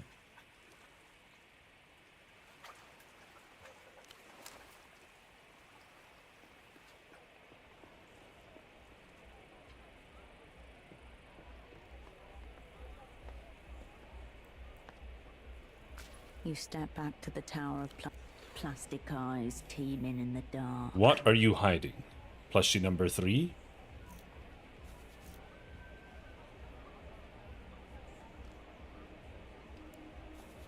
We need to go to bed anyway. Fuck! Back again, sidling around the kiddie stall like a slender nonce. Plushies aren't just for kids. Textbook nonce talk. Plushie number 3 is probably stashed in the back of your van as bait. Leave me alone. Turn back to the bazaar.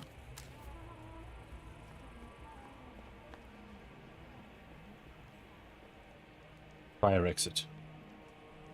The fire exit stands conspicuously ajar. Someone has wedged it open with a ball. Who did this? Nobody is paying any particular attention to the door, or seems close enough to care. Suspiciously nonchalant. They're just going about their days. What's the ball's deal? It's a pelota ball, the local variation of handball. Pelota balls are not designed for use as doorstops. Someone has elevated this ball to contraption status.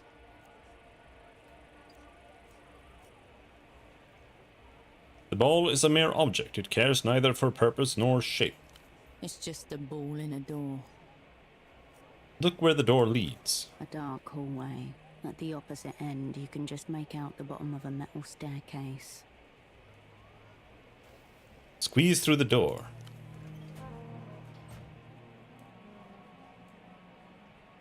I wonder if he's mad because I enter here. You emerge into the rusted insides of a deceased mechanical beast. The only light comes dimly from above a set of steel stairs, which you alight carefully. gripping the cold railing.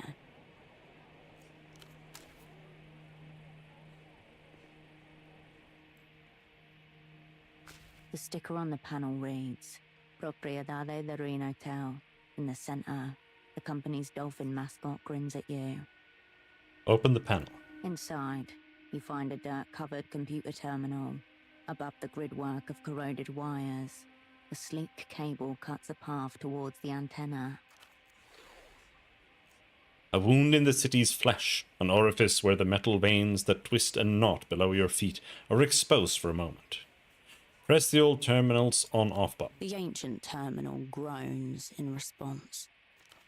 Relays clack in a series of deep, satisfying clicks, like pistol chambers locking into place. System waking.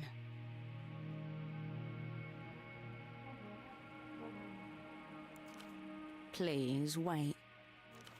Welcome to Renotel Control version 1.2. Copyright 87 Renotel. Enter command. Connect with the machine. Tap into the invisible substructure of the city. Why is there a small angry line blinking at me? What do I do with this thing? The artery before you connects to every device connected to the Renotel wireless network. But how to get this thing working? The text cursor highlights the blank space where your command should go. Ask it. Why is there a small angry line blinking at me? That's a text cursor, and it's waiting for your input. When you type in a sequence of characters it recognizes as a command, the machine will react. Okay, so it looks like I can't really do anything with it. The text cursor. Ask it. You step away from the... Okay. So we would need a reason to access the lines. The fire exit remains ajar. Ball Take the wedged ball, into the close the door.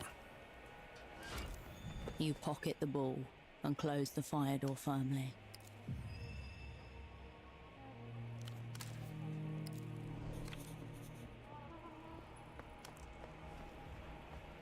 Let's go back to the aerial creep.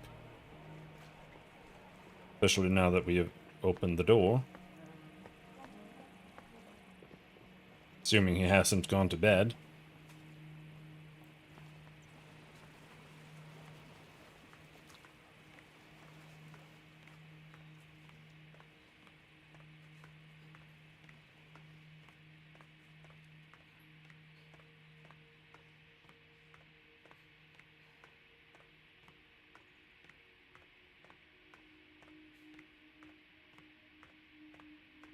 Pancakes on the grill. Curious.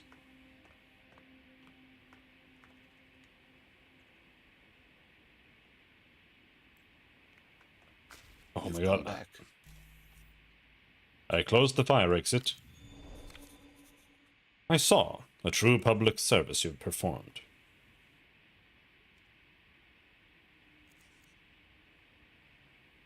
It was ontologically intolerable.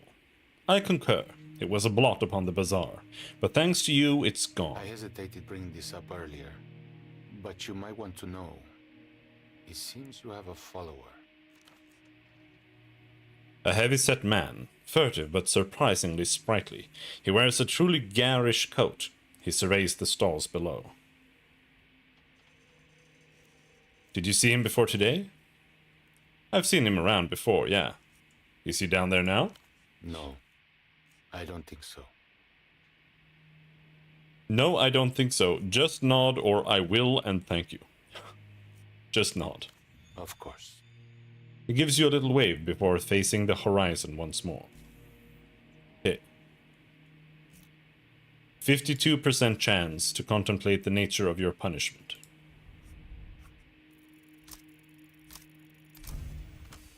Nice. Some questions don't require thought, but the opposite. Quiet the conscious mind, and the answer comes naturally. I get it. I know the reason why.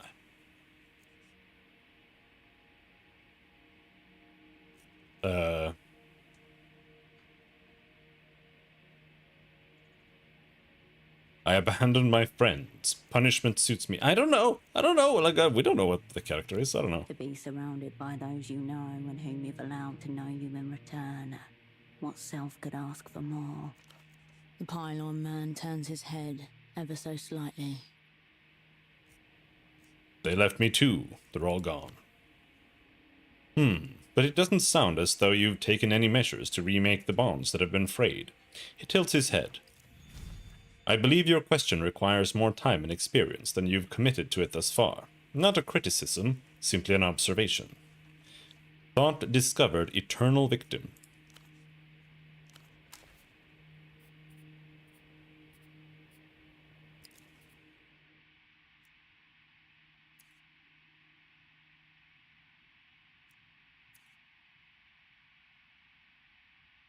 So you have, what, 2 slots? A kitchen's worth of knives in your back. A chicken-sized bone from the universe. It's not really supposed to be this hard, is it?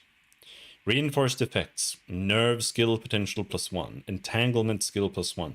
Too young to spy option available in gameplay settings and menu. What?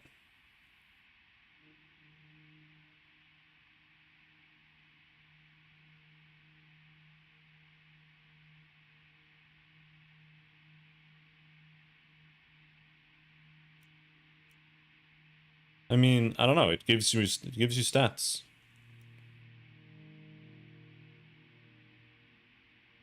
Gain violations. I don't understand what this means. Violations. Choosing hardcore options. What's a hardcore option?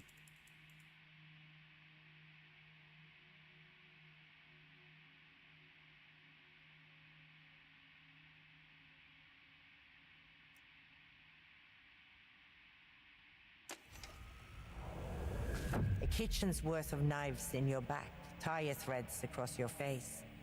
Someone's got it in for you. It's fine, I'm used to it. Maybe it's habit that keeps you circling the wounds then. Half a decade on the shelf, on top of a lifetime of closed doors and missed chances.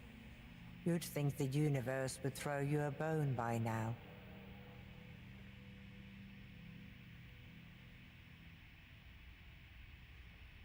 All the universe does is take, and all I do is give.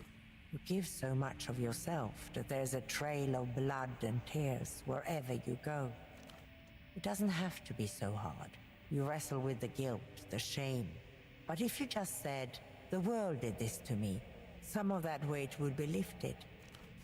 That weight is called self-awareness. Without it, you may float. Accept that your difficulties are simply results of unfair, personal attacks.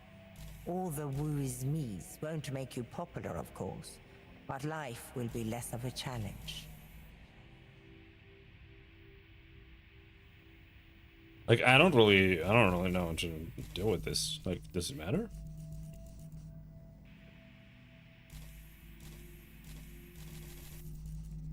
If you do this, the game bugs out. It plays too many sounds at the same time, so the music disappears.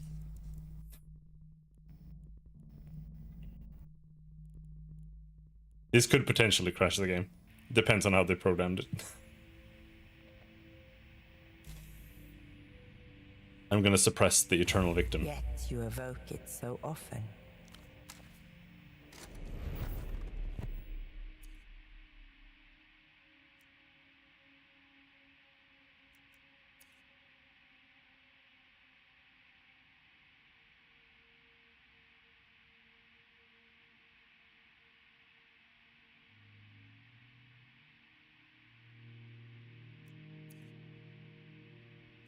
I genuinely have no idea what this means.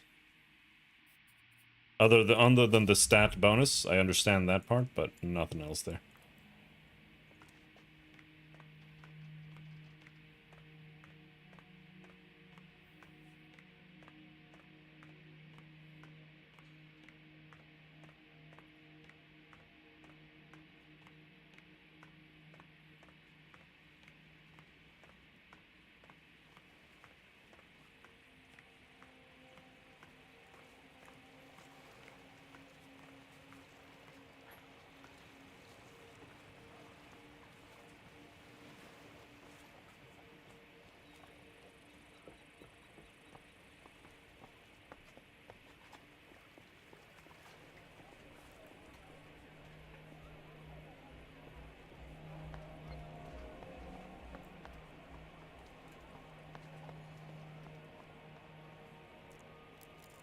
A mattress behind the music stall. The owner lives here.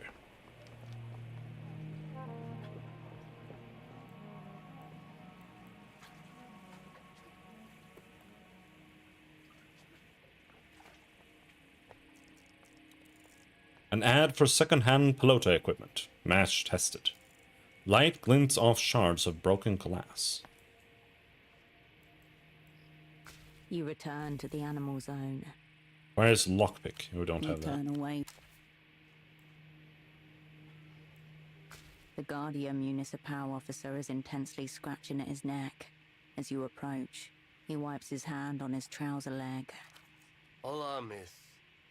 Hope there's a reason you've stopped an officer while he's on duty.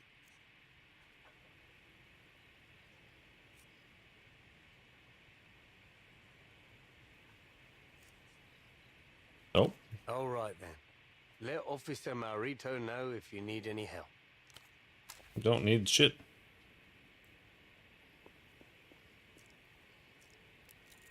The old dye factory gate. Now the entryway to the bazaar. This is the one. The payphone that makes people disappear. Listen. The receiver emits a hollow whisper in your ear. Cousins, moon, reunion. Say the keywords without dialing. No. You hang up. Let's not do anything here yet. Oh, I thought we were... I'm trying to find the locked door. System of complex interlocking mechanisms. Crank rusted into place. A lock like you'd see on a diary. Easily snapped. Sturdy pony, nice.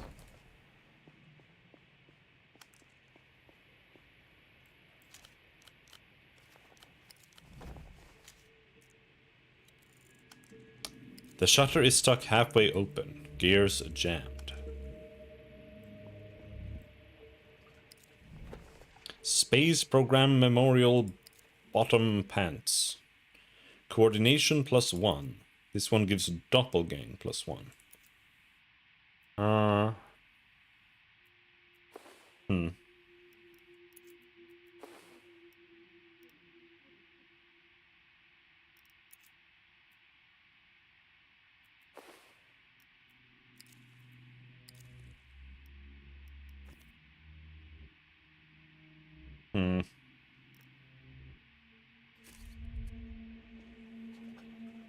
But I also feel like breaking into the place seems like a bad idea. Good spot for eavesdropping. A watertight marine door, designed to keep out the rough seas as well as any intruders. A small placard above the entryway reads, Community Care Clinic, open 4 AM to 10 PM. Take a closer look. The door awaits.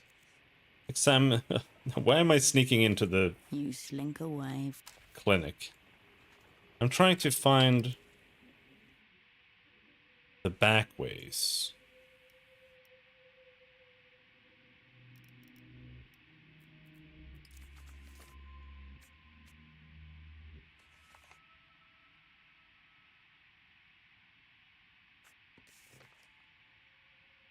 Tempo is missing. Tempo's office overlooks the bazaar. Yeah, where's that?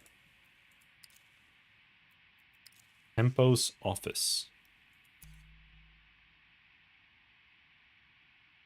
Here.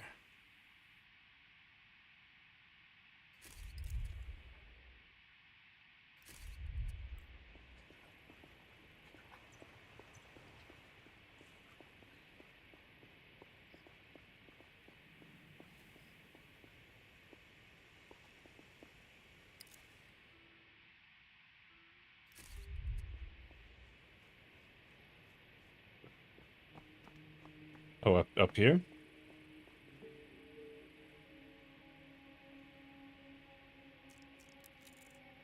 Empty bottles and ashtray, but no liquor. A casual business meeting spot.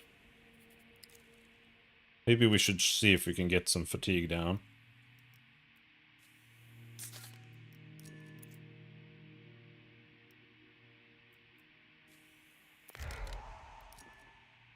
Coordination.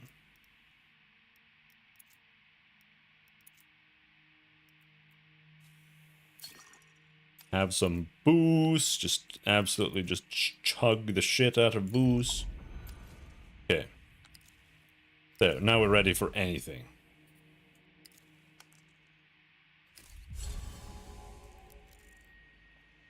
There's enough space beyond the railing to walk along the crumbling wall. Whoa, shit. What about just opening the door? The steel door to Tempo's office is before you. Faint oxidation halos bloom across it, like algae on a sunken wreck. Knock. No response.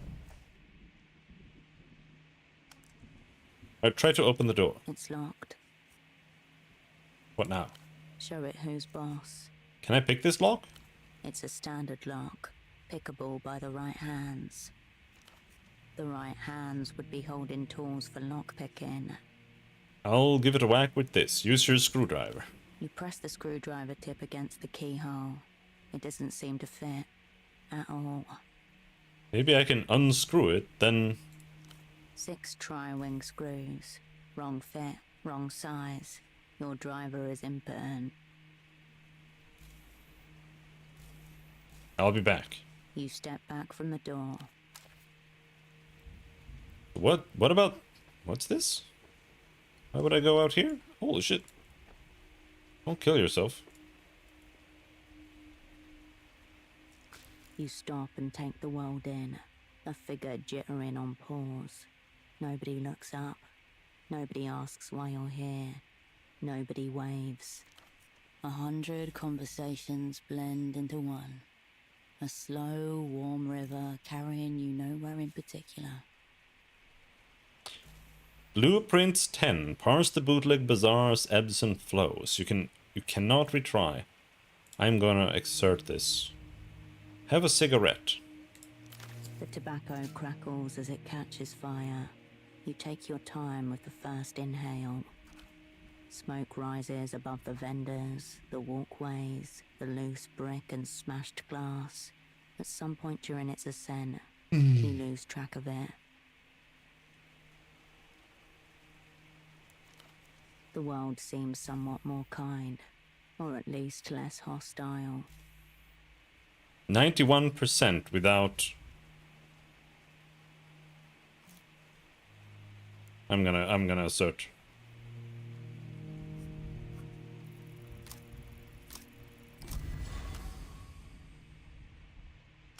The bazaar stretches before you. A living, breathing river of color, plastic, textiles. A child zooms past with a toy. A plastic wolf with glowing electric eyes. 2 stalls down, the hum of an old disc player buzzes out into the crowd. Further down, a woman with red curls haggles with a vendor. Time for me to get some sleep. Getting warm as fuck in here. Yeah, it's really warm in my apartment. I have to just open the window like instantly. And put on headphones, otherwise I'd just die. But yeah, I'm gonna stop soon too. I just want to go watch some TV for a while. But yeah, have a good night, dude. Look toward the toy stall. A handful of kids crowd the stall, faces lit by the multicolored glare of Lucian electronics. And my neighbor's dog is barking. Shouts of glee follow the report of a toy gun. At 11.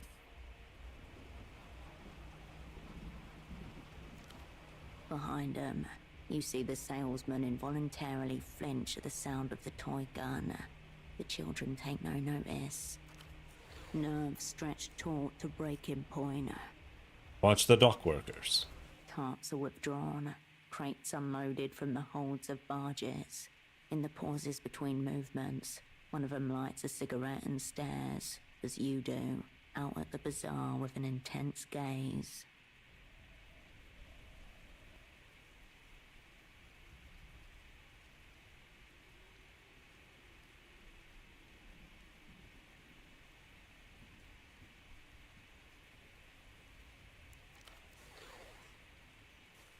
It's not a relaxed pause. He scans the bazaar as though waiting for a sign.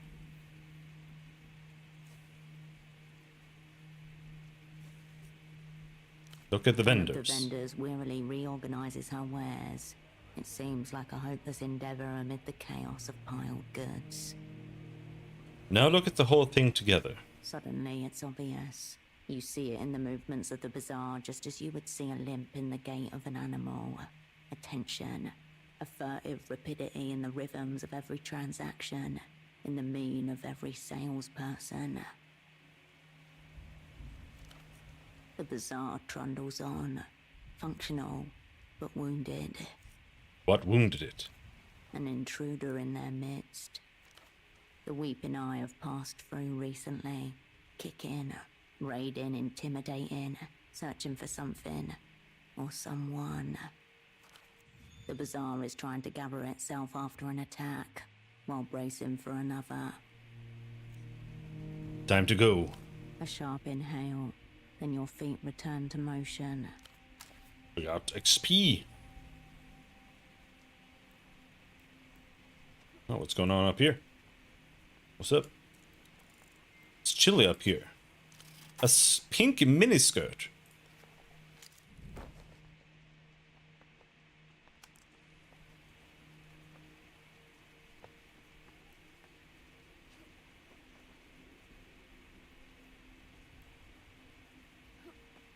We need to find the lockpicks. But I think it's time to go back and go to bed before something happens and I lose a stat. I don't like losing stats.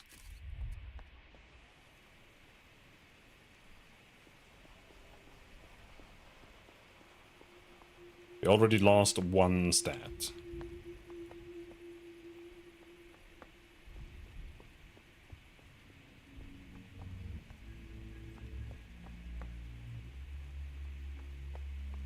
Anything change?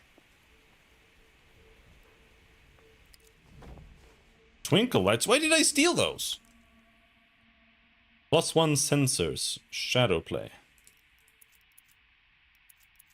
This is instead of jacket? Are you serious?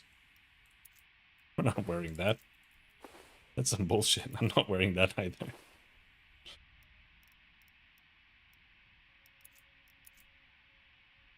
Absolutely insane.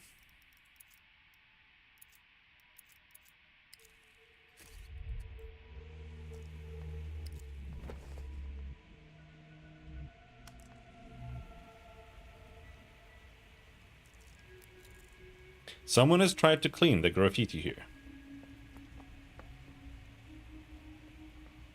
Alright, let's go back.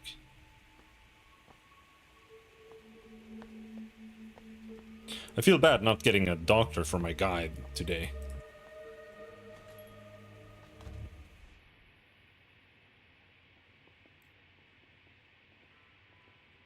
I'll print.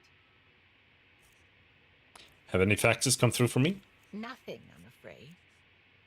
I need your help with something work-related. She gives you a nod. What's your opinion on the assignment? Forgive me.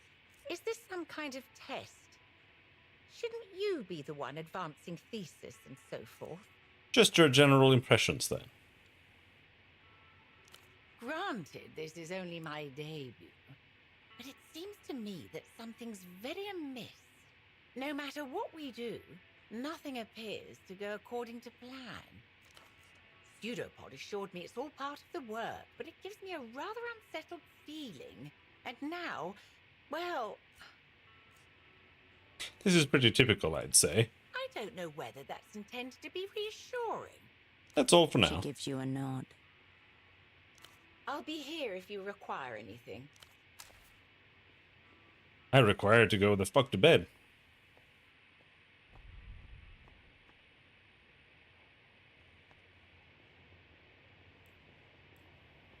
You return to the desk. The red folder is still sitting on its surface.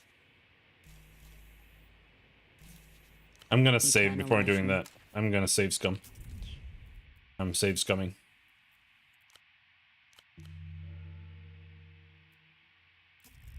You return to the Apply desk. the one-time key to the red folder is ciphertext. still si-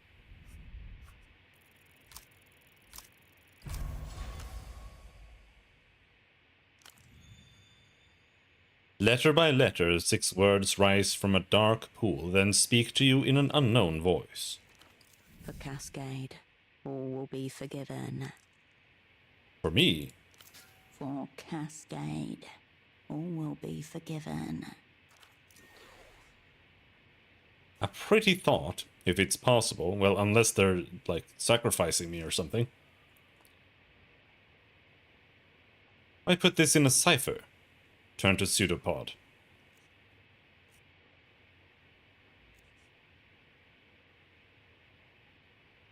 Cover the last word. What? This must be from Tempo. You read the words again, and hear your asset's gravelled voice beside your ear. Only your double's advancing bald spot is visible to you over the rim of the chair. Very cryptic, even for an encrypted message. The haze of light reflected in the grubby window calls you outwards. Can we read my service history? No.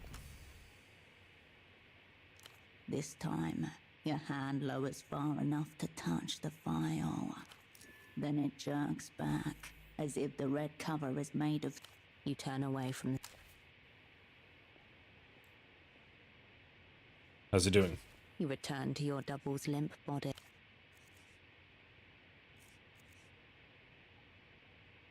You don't think this is my fault, do you?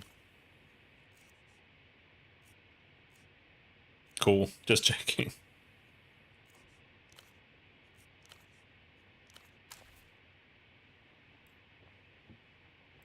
The bed welcomes you for a soft slumber. Take a nap. The anticipation of a decent rest pulls you towards the pillow.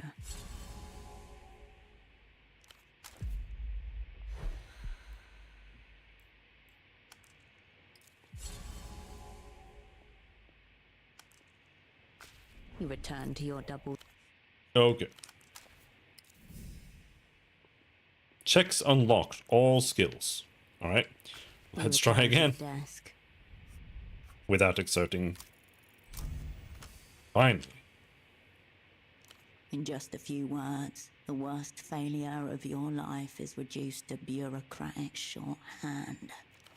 Previous assignment, Portofino 88 to 91. Network, whole sick crew. Operants, Cascade. Assets. Run your finger over the names of your former crew. A secret the Opera has elected to keep from itself. Which one is Tempo? Impossible to tell. The redactions are very heavy. Why was Pseudopod reading my service history? Obvious. The Opera wanted him to know what sort of spy he'd be working with. Read the latest entry. Most recent assignment, Novessa, 91 to present. Satellite Facility B. Status inactive. That's enough of that. The folder shuts itself with a tiny sigh. That wasn't really that interesting, was it? You turn away from the desk.